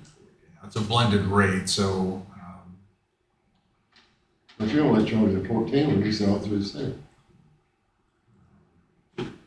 well, yeah, I'd have to go back and look at that, see what we're actually doing. I got it right here. Found an old Journal Roll article from 2019. Increase in water use rate went from $10 per 1,000 gallons to $15.87. That's what we sell it for. That's what we buy it. That's what we sell it for. And what are we buying it for? I think that is See the what purchase, you isn't it? See what Elvin said. If we're paying 15.87 per thousand, and we're selling it for 14, we're losing money. Obviously, we are. That's the problem. Yeah. That's why we're looking at the rate increases, is how quickly do you try to catch up? When was the last time you had a rate increase on this? Well, we built it in 2019 is probably what Corey's referring Yeah, to. the last ordinance we Over passed. multiple there. years to try to get us back into solvent. But it's, It was a 4, yeah, that would be right, because it was a What? 4-year. It was a 4-year contract? Well, in our ordinance, we built in 4 years, so Step that way the council increases, didn't have to look at it every single year. When We does tried our to contract project come it. up again with the city? Do what? When does our contract come up again for renewal with the city? Oh, it's like a 40-year contract. With the city of Lawrence, Lawrence? Lawrence, yeah. yeah, When's that come due? 40 years. Yeah, it's a long-term contract. There's escalators built in there, so it won't be the same price throughout. Yeah, the rate's not locked in. Yeah, the rate's not locked in I forever. don't know that. Yeah. But yeah, it was like a 40. I don't know. Okay, I have no more questions. I guess the question is, what's changed, between the last ordinance with the rate plan, and it's not sufficient enough? Well, I don't know that, I guess, Is it the costs of no, I don't think. projects that we've had in these utilities, or? Well, that was done that was done around 2014-15 was the water project. And that was not budgeted and they did not increase. Right. I think my opinion is we're in such a downward trend that just to try to get us back in the upward trend without breaking the citizens was kind of the mindset to try to get there. We're hoping that growth would elevate that a little bit. And obviously it didn't at the same rate. Susan, you can probably talk to this a little bit. I mean, we did talk about this for about 4 months during that. We had a different finance director at that point. And so we were just trying to ease the pain of the citizens and try to build it in to try to get back to a solvent position. Which I think the 26,000 that we're looking at to be negative was a lot more back in 2019. Yeah. Yeah, it Yeah. was, I remember right, it was substantially It more was than 6 that. figures. Yeah. That's why you were doing $1 a year. I mean, it went from 1107 all the way up to 14. That was $1 a year increases. With this is probably where you should be at the tail end of this, anywhere from 5 to 2%. Really, you're closer to the 2%. At least that's what the model's showing. 2% increases are the annual increases you would want to see and not go for anything over 5. And we've gone so long with the dollar increases just to get to this point. I mean, this is where you're at break even. Now it's a matter of adding to that so you can just flatten out again. Or maybe a few pennies a quarter, whatever it is a year. So I think to answer your question, we weren't looking at trying to get back to reserve level. We were trying to get back to break even level. Yeah, And that's right. yeah. That's right. And I should clarify on this, this is coming back from a few years ago, but this is what the subcommittee's proposal was to go from 10 to 1587, and I think the council ended up choosing somewhere, yeah, because that would have been too drastic. Well, So 1587 is probably what we should be. so I'm suggesting less than 15, but I'll go 1587. All right. My guess is because of the growth that you've seen or Yeah. you're gonna see, it's not gonna hit these numbers. Yeah. As far as the rates are concerned, it's just so far out. So the ordinance would give the authority to go to a new rate, doesn't necessarily mean we go there. You guys can do it either way. So that council back then, like I said, we were just trying to get the fund back to solvency. And so we knew that a multi-year plan was needed and had to happen unless we wanted to do a drastic increase of 50%. There's so many, maybe I'm not looking at it right, but it seems like, to me, that there's so many givens that we don't know. How much is the state gonna charge per 1,000 or per 100,000 of raw water coming out of Clinton Lake or wherever we get our water from? How much is electricity increase gonna be to produce the water so it's potable, along with the chemicals that go in the water that they treat it with, plus the transportation of that water on lines to us, and employee pay go up and all that jazz. There's so many things that fall in water that you can't hardly figure. You just have to jump out and make a decision that this is what we're gonna charge and do it that way. Because if you try to put everything in there that's to make it right, it's almost impossible. I'm waiting on you to say something. Well, your point is right. Within this model, it does forecast like 2 or 3% increases. But what your point is you can't tell in a year what those are actually gonna be. No, That's why this is looked at every year, and I think that's a good you point. can't tell in a year and you can't tell in 4, because if you're gonna make a contract for 4 more years, you can't tell what's gonna happen in that 4-year period. Right. So what that old ordinance did do was what the council, the previous administration was not doing, was when we got an increase from Lawrence, it didn't pass through. Right. That's part of the problem that ended up. That new ordinance, it has a pass-through mechanism in there that when we receive an increase from Lawrence, that gets passed through to the customers automatically, annually. But you don't have that now. We do have that You now. do have that now. Under the 2019 ordinance, it is an automatic pass-through. So that was, So we still have to get even. well, we're still- relatively. You're there, you'd be there at the end of this year, We for the there? most part. But to answer Scott's question, you can do an annual ordinance. You don't have to do a multi-year. No, right. You can do it annually if you wish to. Just to see what the history shows. And I think you should do that as a council, is to look at all your utility rates every year. Yeah. Yeah, there. Because back to Jerry's point, a lot of this stuff Yeah. can change. You don't know it. Ben can do this best on the forecast.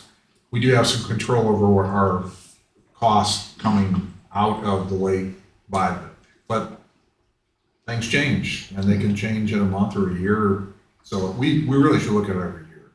Whether you're gonna increase it or not, doesn't matter. I think you should look at your rates and look at where your revenue is at every year and make that forecast. That's all part of the budgeting that we do every year, so. Best practice. This council years ago gave up its water rights, did they not? Is that what it is?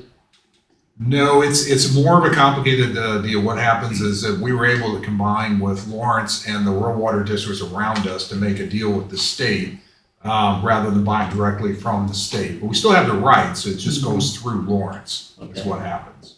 So they blend what was coming out of the lake with their river water, so we get a rate from Right, Lawrence. But we still have the rights to our storage in the lake.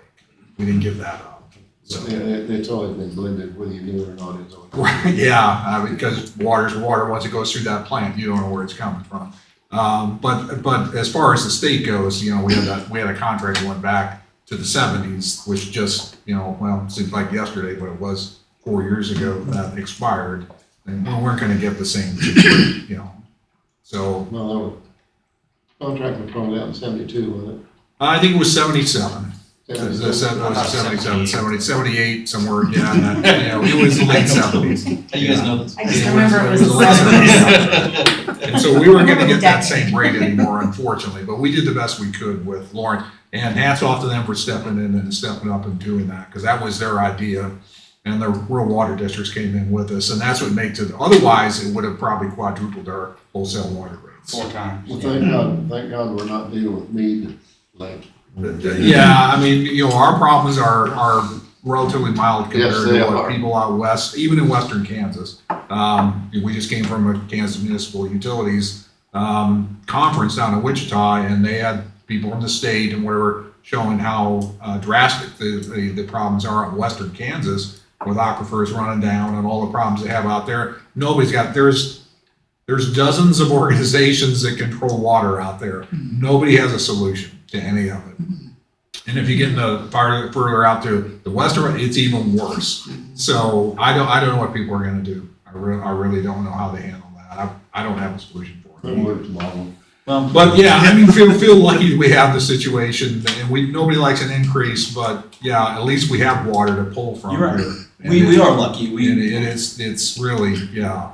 take a lot of pride in running our own utilities and owning our own utilities, but I mean, if another private company was doing it, you bet your bottom dollar they'd be reviewing it every year, annually. The only reason we try to avoid it is because it's a pain to go to the citizens. You like to set it in motion and predict growth and not have to touch it and not upset anybody for 5 years if you can, but You're gonna We should really look at upset it every people in year. year 6. yeah, Yeah. yeah. That's exactly what happens here. Well, it was a great thing to see the state work with us on a regional basis rather than individuals to see if we come up with a way to handle it. And that was really the way to go. And we were a little bit surprised they agreed to all that, because you're talking about a federal reservoir, and you know the contracts were set up to be individuals with cities and rural water districts. They let us combine them when we did this, and that was a little bit of a surprise, but it works as good as we can make it though. I do have the second page in here is the sewer. So you have the sewer in here, and that's a better, that's a better graph. So we had brought to you guys the skip 23, really the $3 increase, and that was something we talked about last year. $3 increase starting July-ish, with nothing after that. It's just set it and forget it. Obviously, we continue to look at utilities and what the costs were coming in and how the revenue's stacking up.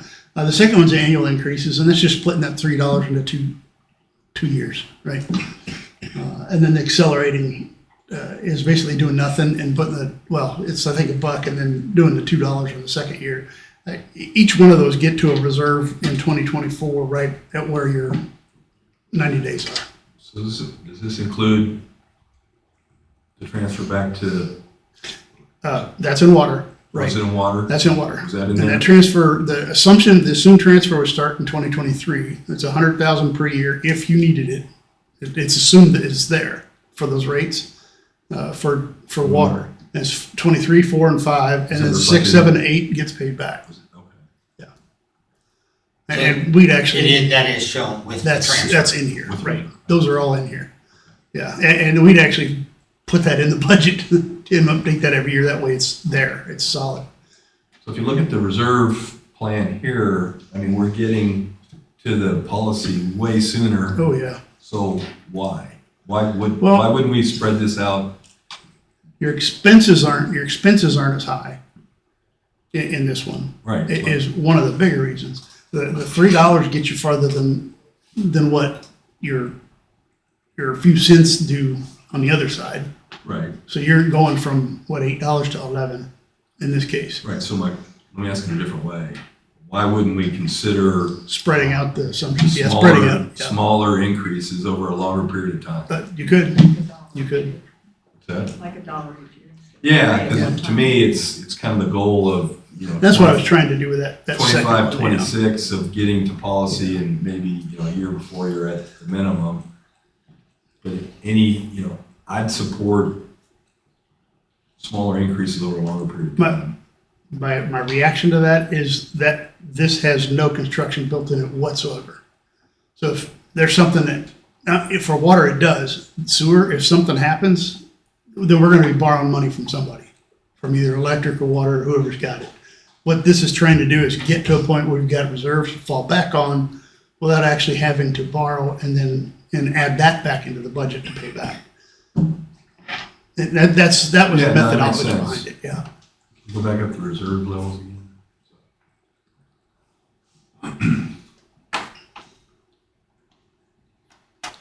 So the 90 days would be around 180,000.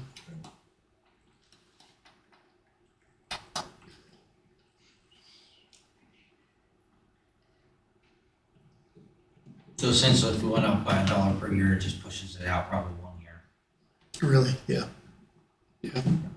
Because the second one, that second one right there, the annual, that's $1.50 for 2 years. So you could do $1, Right, and probably still hit 24, right. if not right at 25. That's up to you guys. If that's more amenable, then I mean, you're headed in the right direction. it is, and I understand the position of having to cover. Yeah. But we've got mechanisms to do that we've already used, Mhm. and we could use again, Yep, sure could. if that happens. So we kind of self-insured a little bit. Yeah. That way. Yeah. And it really comes down to we've done some large sewer projects. I'm hoping the most critical ones that, in our exposure to Yeah. failures and things that should be going down. Yeah. As we've replaced a lot of the infrastructure already, so. Yeah, we did the east lines. Yeah. So interceptor. I guess what we kind of wanted from this is just a guiding point. Right. Scott, correct me if I'm wrong. Yeah, Just to give well- you guys options and. Yeah, I think See what's direct- kind of popped out here was, I think there's some interest in doing this annually, right? So in the next ordinance, really what we need to do is, if we want to do something July, we need to do it July in 2023 and cover that. What do we want to do for the rates for that next 18 months?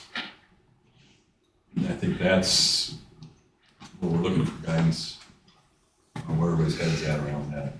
And then visit it annually after. Yeah, and be part of the budget process with ordinance action needed every time.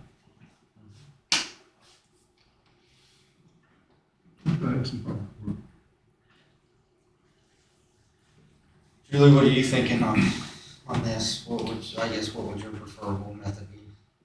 Well, I was looking at the same thing Scott was looking at. Instead of doing a $3 increase, do $1 each year.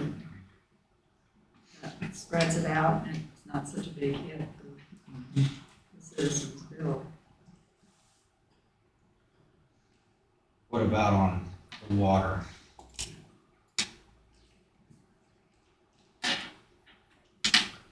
Well, I'm actually a little bit confused because did we ever decide what we're paying for water now?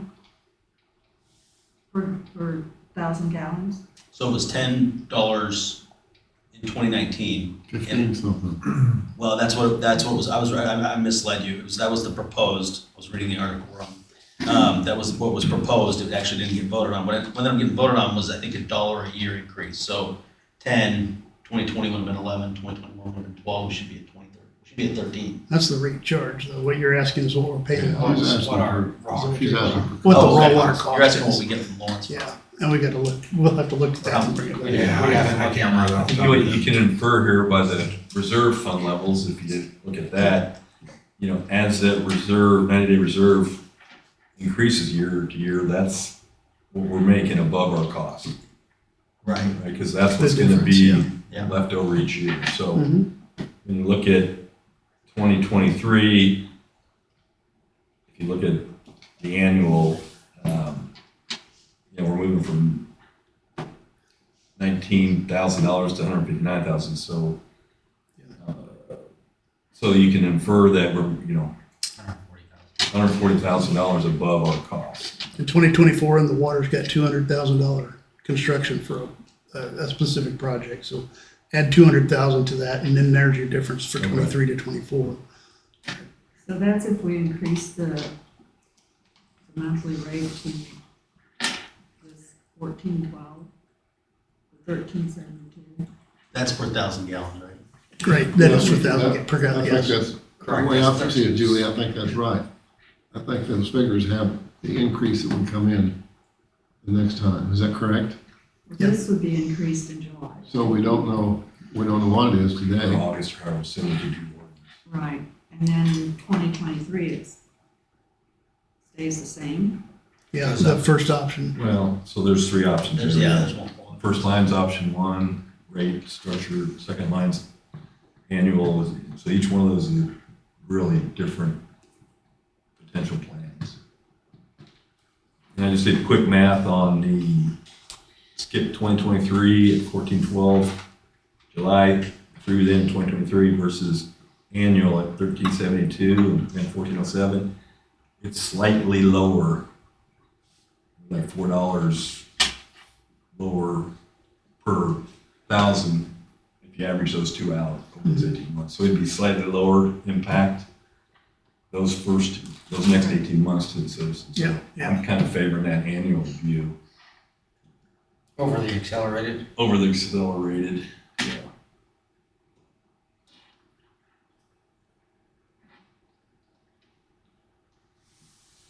And do away with the skip, right?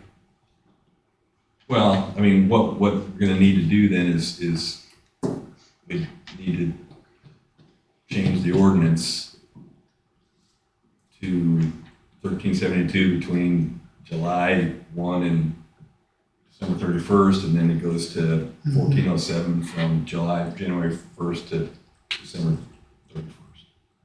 And that's the ordinance. 23. Yeah, for the annual one, the only thing you'll be needing to change is 1372. That's it. 1407's already in there. Right. 1407, yeah. But It's already in is there. there more years than 23? No, And 24, yeah, 24 is, or 23 is the last year, right? Okay, so yeah, it'd be just making that slight increase That's it. this year. Would be the only difference. That makes sense. And then that gives us time in the next budget season to So you're discuss looking it, at to 24. look at what revenues we saw. And what I'm hearing on the sewer side, it's the dollar increase is what we want to see on the ordinance, or the rate increases. I think that's kind of what, So we'll just bring back an annual. Yep. Right, or just 1 year increase. We're not gonna do it like we did the water for $1 each year, right? correct. I Okay. think just And that's increasing fine, that dollar in July, Yep. and then we'll revisit it in the next budget season. Sounds good? Right. Good? We'll get it done up? We good with that? Good. The ordinances. work Yeah, out. it's not easy. I guess, Ben, are you gonna work directly with Dakota to get that ordinance? Yeah, Okay. Glenn or I will. Yeah, we'll get it done. Yeah, no problem. Thanks, Ben. Thanks. Thank you. All right. So, wait a minute, what did you do? What did you really do? Had been put together an ordinance based on that annual for the water to increase it in July of this year. For to what? To 13, 1372. 1372, and then 1407 was already scheduled for January. So then it'll go through So that. it goes up in increase. January, it goes up in July, and goes up in January. Correct. It's like a partial increase in July, and then the second part of the increase in January. I think that's enough. It's enough based on the projections, and then we'll revisit it during the next budget season.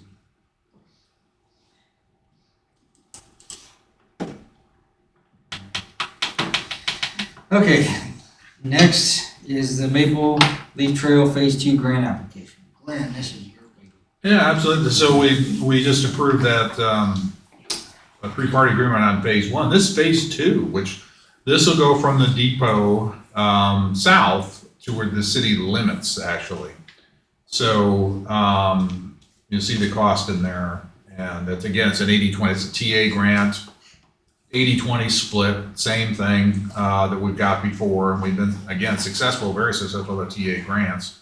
So that's the way it's done. So the application deadline's coming up here in the middle of May. That's why we're bringing it to you now. So if we're successful, this would be the second leg of it.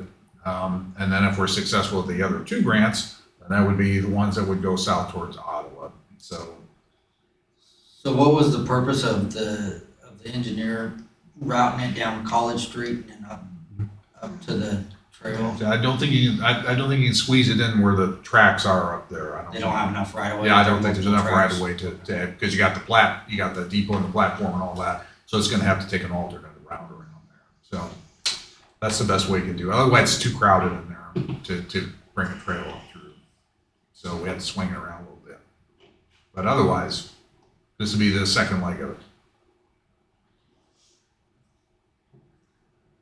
So we gotta go through residences Yep, on a trail? yep. Well, we do now with, Elm Street and other things, so. Right. Yeah, there's no other way to get it directly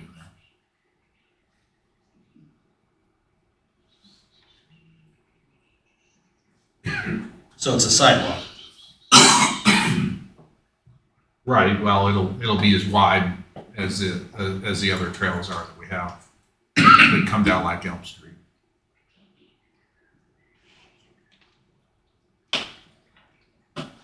I actually like it. I think it serves a neighborhood in the community that has zero sidewalk whatsoever. And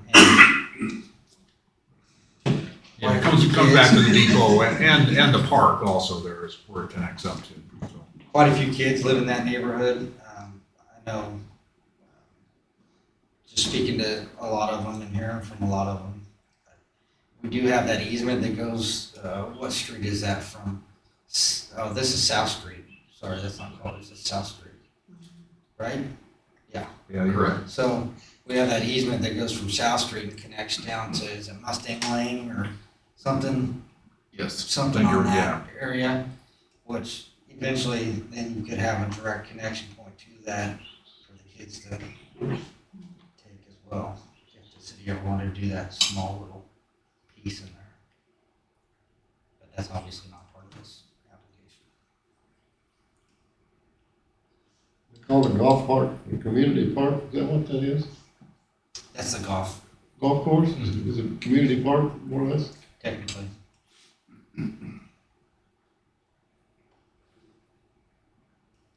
I don't know. We're gonna build sidewalks, put in the sidewalk plan, but then we're building a trail here. This is kinda, seems strange to go through a residence for eventual plan, like I brought up on the first leg was to go north. If that's our big, long vision, it seems like a really weird detour. I'd like to hear more about why we can't just go straight.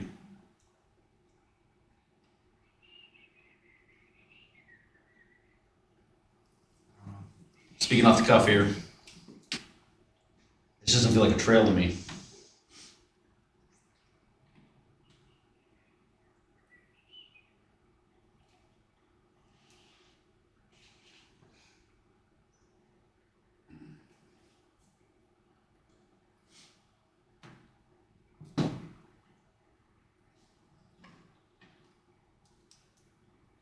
But if there's not enough room in the railroad right of way, This is the first time hearing there wasn't enough room though.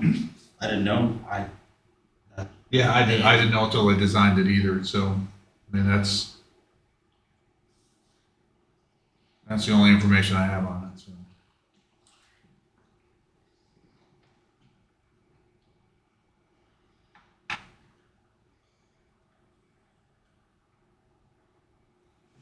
does anybody from the public like to speak to this agenda item?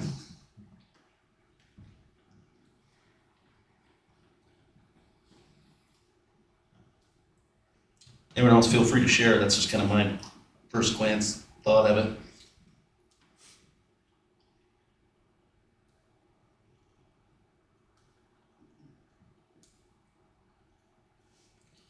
I personally like it. I think that while I get your point and I would prefer definitely to go straight up there if we don't have the easement room. We don't have the easement room, but I also feel that this could serve a community a portion of our community that doesn't currently have sidewalks. And of course, that's great. I mean, Part of the grant. right. So is there easement on the other side of the track? You'd have to cross the trail, across the track. Where are you across the trail? Not, you're gonna have to build a sidewalk on that side there, aren't you? On that east side? Do what? You're gonna have to build a sidewalk. Coming off of, what is it? 1 block south of High Street, where it comes down across the College. Allen Park. And then it comes down along the rim there. You're gonna put a sidewalk in there? Well, so that sidewalk, there's a crosswalk that connects into the depot parking lot. From that trail, that was the initial trail that was developed. Yes, but where it comes out of Allen Park, which is the depot parking lot, right? Correct. Okay, where it comes out of there and comes across the street, where the sidewalk is, and then you go south with it, you're gonna have to go sidewalk there, right?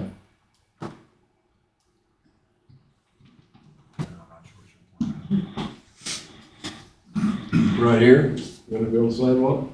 Yeah, through the golf course.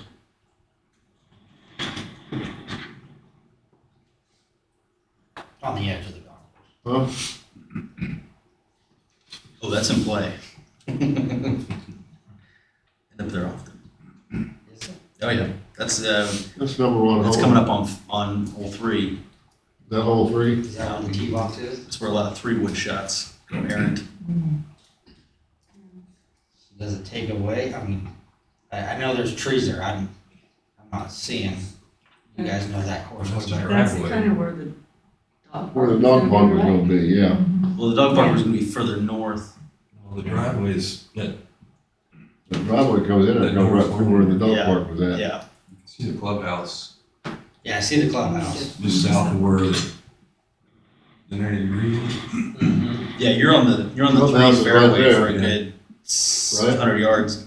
But the clubhouse, Scott? Yep. But wouldn't that just be that row of brush that's along the road? No, There? no, this is, so here's where everyone drives in, this little ravine. And then your 3-wood shots always end up coming up around here. This is where, and then there's the whole 3 right So that there. fence, that, How'd you get This is This is the gravel driveway. right. And that's the driveway you're seeing.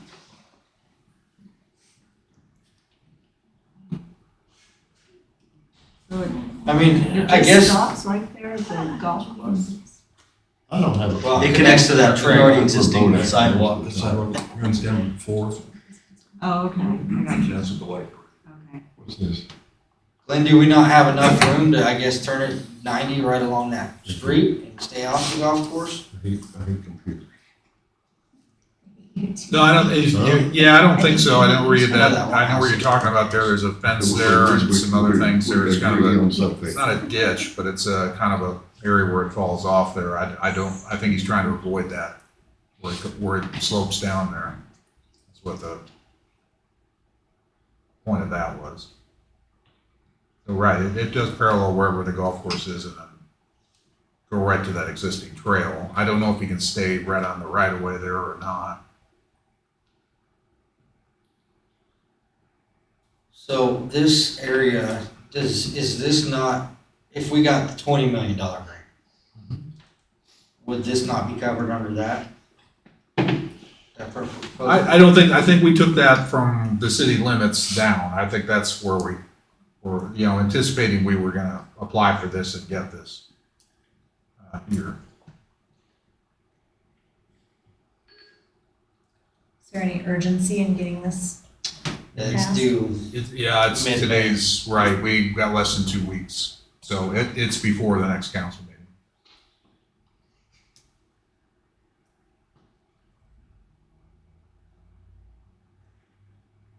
Corey, I'm kind of in agreement with you. I don't see or understand why there's not enough distance down there to walk by the depot I and don't go on see it. south. I don't, I'd like to hear an explanation. That hasn't been Do we have anyone explained here to me, tell so I us? can understand it. Yeah.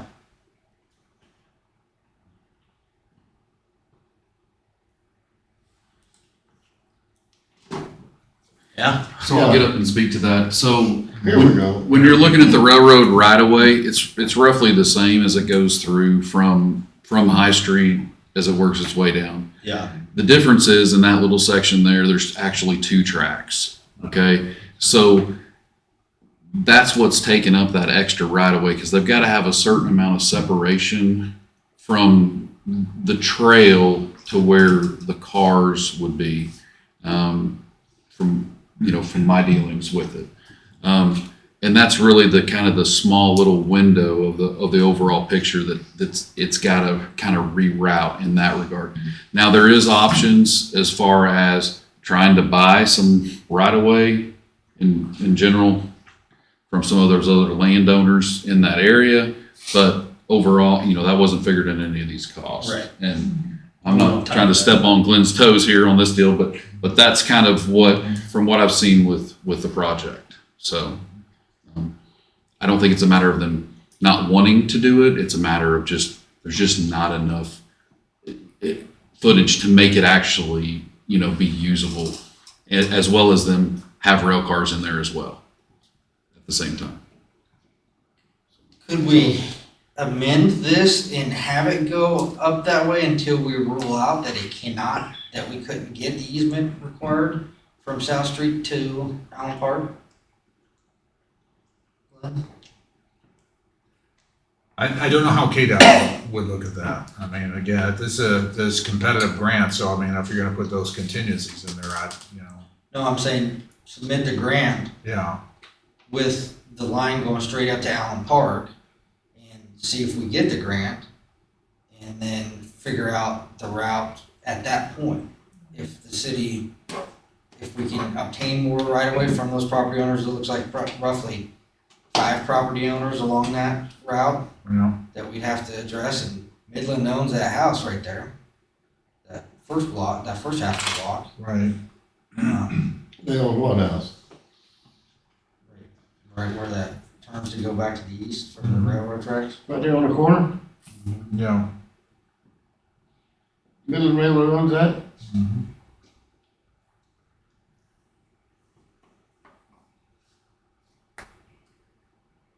I mean, could we not submit it like that, and then I don't know, I'm trying to think of ways to make this work. Yeah.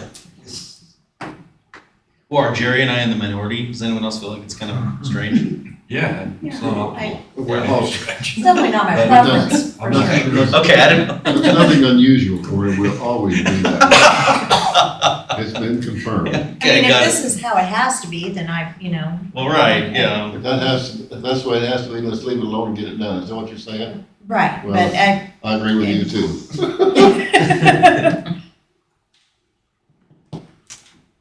I don't know how you apply for a grant without, I would think it would indicate you have right away to go do what you're proposing to do.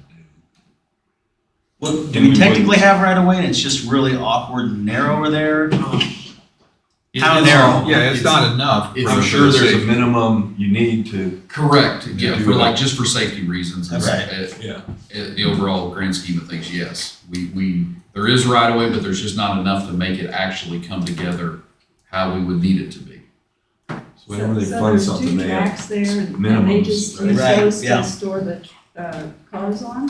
So like when they're like, it's kind of a switch area to where, you're switching the rail cars in there. So there's like 2 tracks in that general area. Not necessarily saying there's always going to be tracks on that one side, but if they're moving and changing rail cars out, that's why we've got less real estate to work with in that area.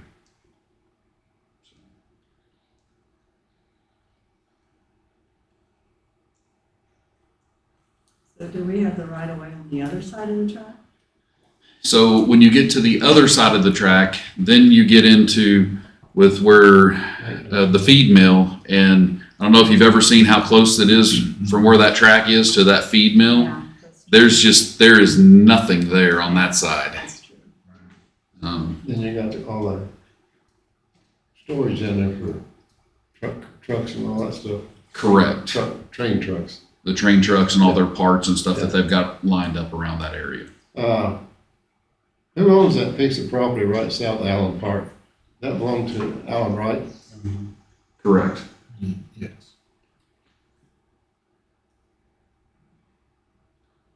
Well, the part that bothers me is if they would have to dig up part of the golf course. Right? They'd have to put a sidewalk in there? That's the part I don't know. It's definitely on the other side of that road. I wouldn't think they'd have to take too much, Julie. Yeah. Just enough to build a sidewalk down on the side of the ditch line, the side of the road. For me, it's more of a safety And then, of concern. course, Yeah. of course, then you've got another situation that develops in there. We got traffic coming in down there that they gotta cross. Now we got traffic to cross, or a street to cross. Mhm.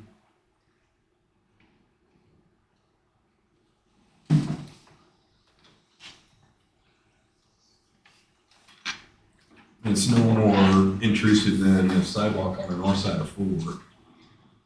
Right. Call it a cart path. For that one, There you you have a go. cart path. Yeah. Yeah. At least on 4 though, you're hitting the ball east toward 4. Right. You're hitting a, you get a wicked hook, I guess, but here you're right in 3's drop zone.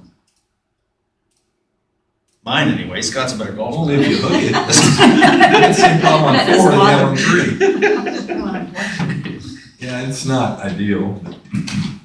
Couldn't we, I don't know what to. couldn't we, I mean, it looks like we have enough room for that driveway, Scott. You got a better map than I.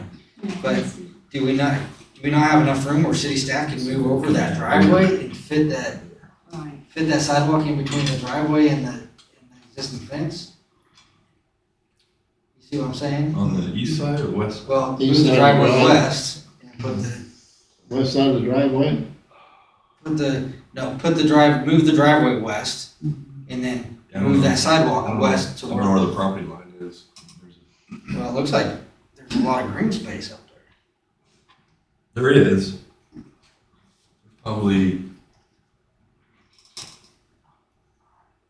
25 feet But that doesn't, to the west of that driveway. And then you could keep that sidewalk to the west of that fence. The there's a existing lot of, fence they have. Potentially. Yeah. Staying out of it. I just don't know where the community park property line is west there. I don't know, because there's houses along there. yeah, where's What's the that property line? Is Where it? would the Yeah. property line be for this? That's all city right away there. That's city right away? Yeah. That's where the road Yeah. is. So we'd have room to move that driveway over. Put the, How The wide golf is, course how wide is the level? trail? Oh, this would just be a sidewalk though, right? Is this no longer the trail? See, then that's a sidewalk, so then you get into different. I don't know. So you at least figure 5 foot at minimum. Yeah, it'd be look like what's going on before, I mean, that same. I think that one's wider, isn't it? Trail. So anyway, when you turn this in to get your money, your 20 million or whatever it is you want to get. No, this isn't the 20 million. That was a different one. That's- Okay, but when you turn this in to get your grant money, Yeah. do you have to show them your route to do that? Oh, yeah, sure. Yeah. Yeah, you have to show them the design and the probable cost, which we have in there too. So. Problems. Could we not turn it, Glenn, straight up, what's that street called? Going north there, cause it's an You know, I was just looking at that too. why I couldn't don't we know. turn straight north, a Right. block, Main Street? yeah, Yeah, which up might Main be, Street and go uh, straight up to Allen Park right there. Right, There, yeah, just turn and go straight up north rather than go toward the golf course, because I think he's trying to connect with that existing You're going trail. up 1600 road, is that what you're talking about? No, If you go no. straight. Do what? It would still connect if you go straight. That's what I'm Right. saying, I mean, Yeah. I think our intent around this, when we talked about this whole trails thing, was Allen Park was gonna be like the trailhead Right. for Baldwin. Right, I That's think the that's space what Right. we're trying to do. Yeah, Sure. so as long as we That get makes that sense. to Allen Park, Yep. up Main Street, which is Main Street, Yeah, just turn it a block sucks early. north of College Street, there's really not a street there. Right. I mean, Yeah, I don't know why. then we just eliminate all the golf course discussion. Right, just go straight north of Block Early and Yeah, I don't know why they curved it over like that. I'd assume that'd be an easy fix for them to put in there before. yeah, I would think that's just redesigning I'd be here more in favor of that. for than 2 we blocks. just- I mean, yeah.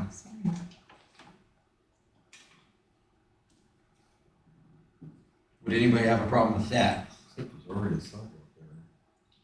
There's a dilapidated one on the north side of Main Street on the west side. So on the east side. Is it on the east? There's a sidewalk. Oh, yeah. Right there. Small one. So we could just expand that out. Glenn, you see that on the east side of Main Street? Yeah, and I think you could replace that probably with the new rather than trying to expand or whatever. I just take that out and put a new sidewalk up through there.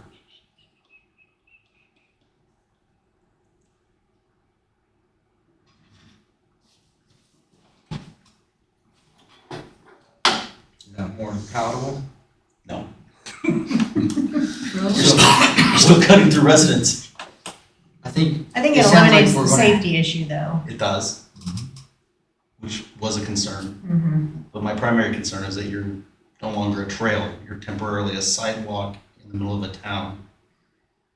I think it's going to take some of the trail feel away. And Well, not really. If you go to the Prairie Spirit Trail down in Ottawa, it cuts right through actually their main business district there. If you go down where the pavilion is, and when you go out their depot and right, you head south, and then you go right through, and they have a trail marked, but you're going through a commercial district right through there until you get pretty far south of town. And it was always constructed that way. It's been that way for years. So we wouldn't be doing anything unusual as far as the trails go. it's not that it's unusual. It's just unexpected. No. And I kind of wish we had more time to talk about it, and we don't. And that's Well, the only other alternative would be to constricting. get the right of way from those and what that would cost and how long, I don't know. If we had more time to talk about it, we'd still be talking about it next week. That'd be great. And, yeah, and I'm not so sure that if you submit this plan or whatever, it's like we rerouted, before on some of the TA grants going up like Elm Street, then 11, things like that. 'Cause originally we were gonna go up, tie in through 56 and whatever, so I don't think KDOT would have a tremendous amount of heartburn if we came back and we did acquire that and be able to go straight up there, as long as we're not increasing the cost on their or end. we're absorbing the cost. And we said, we're gonna absorb the cost. They're not gonna have any heartburn over that, because for them, this is a project and it's dollars.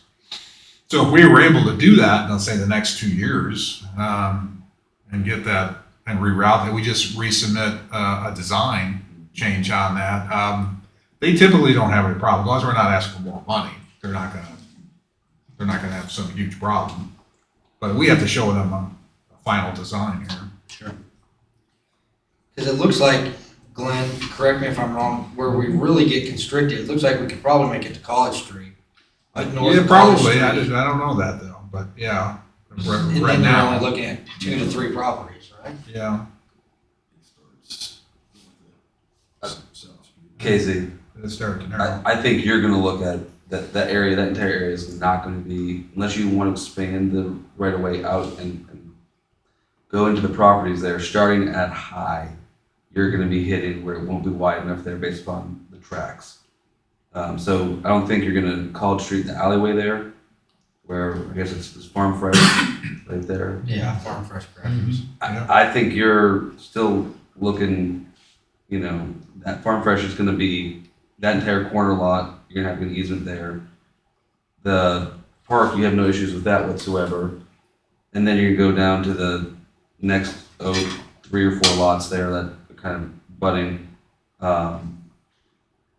the only other thing I'd say is, and I just don't know, given what's on that land, if there's anything else that's gonna be a problem in terms of utility.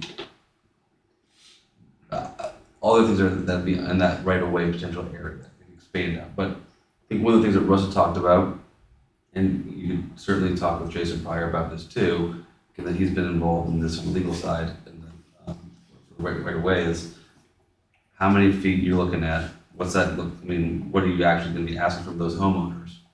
Because that's a cost. But if it's an easement and you're building a trail there and taking a little bit, like a few feet, that's different than 15 feet in their backyard. So I think that's the first order question: is what exactly, Corey, are you looking for in terms of how much do we need to connect it along that trail, opposed to going into this golf course in the city? That's what I'm asking. How short are we? I mean, are we short 10 inches or are we short 10 feet? Because that's a different conversation Right. probably for some homeowners. Right. So that, I think that might be like Glenn said, that's something we can do after we can modify a plan afterwards, as it's been done before. But there are going to be costs associated with that, and I think getting an idea of what those costs look like might be helpful.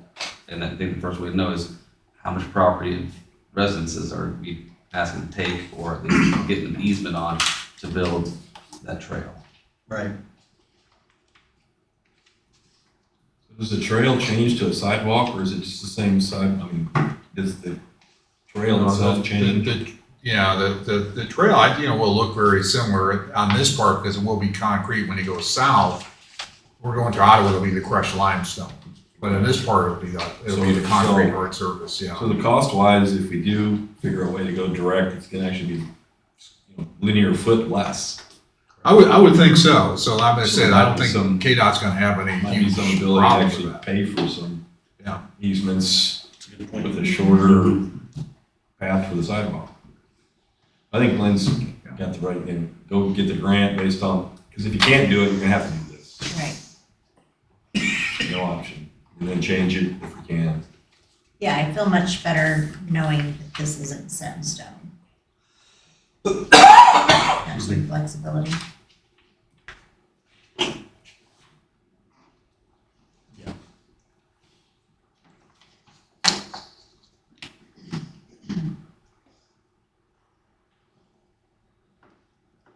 Does that work for everybody, that plan, or?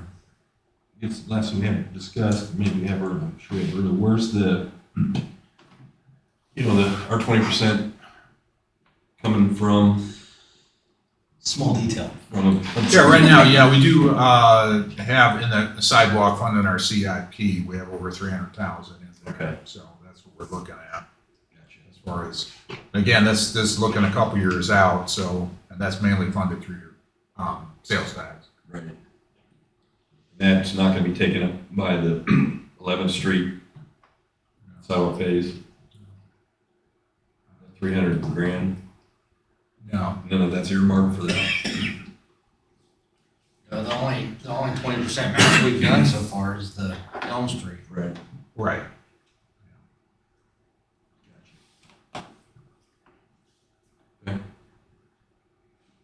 This is what's on in your guys' package, a resolution of support. For the grant application.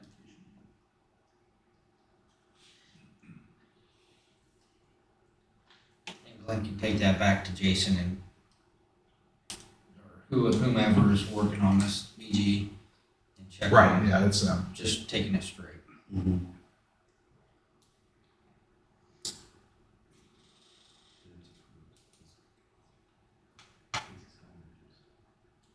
I think he signs it, yeah, the mayor signs it. Yep.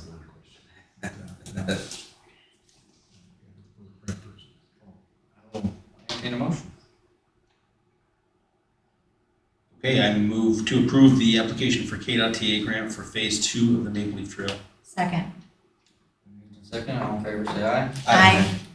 All opposed, nay. Motion passes. Committee reports. First. Budget and finance, Scott. I'm pretty sure we covered everything. We did talk about the budget process. work session on Tuesday. Staff coming forward, I think, that idea is to present the revenue neutral first pass budget. Also gonna talk about the federal ARP money and potential impacts for that. And we talked about the utility rates. Everything else, the power generation we covered, the IT piece we covered, so that's all we did. Are we meeting on Friday? Yes. So next meeting is this Friday, 7:45 a.m. at second floor of City Hall. Community development, Corey. Let's see, we last met on the 25th, and we just discussed the June 18th fundraiser for the community center, and just kind of got everyone some marching orders on getting that event ready. Having that all set to go. We meet again on the 23rd. I kind of feel like we should probably meet a little sooner than that, so tentatively the 23rd. Subject to change. Subject to change. Got it. Public safety, Susan. No updates. We meet again on the 10th at 4 o'clock. Public works and utilities, Julie. We haven't met since we had a meeting, council meeting, so our next meeting is on the 12th at 9 o'clock. And I'd like to take this time to thank the Public Works guys for working on the bricks and the sidewalks. It's a big improvement, I think, at least for a while. Anyway, good job, guys. All right, strategic plan, Scott. Still waiting on the kind of the final readout from our last work session. I think we are gonna meet, maybe to do some brainstorming on what we heard in that session on the 13th at 2 p.m. Location to be determined. City administrator, staff comments, anything? No, nothing further.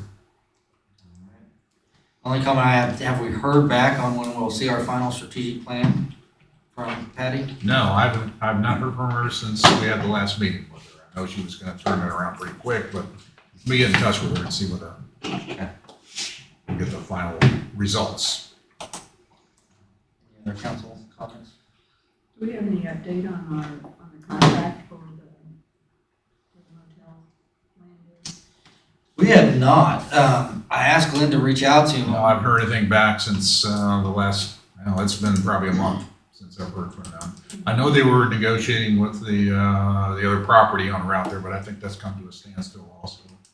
Can we get an update by next council meeting from them? Yeah, we should either one way or the other, so. Yeah. Yeah, They because just need we're to getting close to that Tell 90 us if days. they're gonna do anything or not, so we can move on.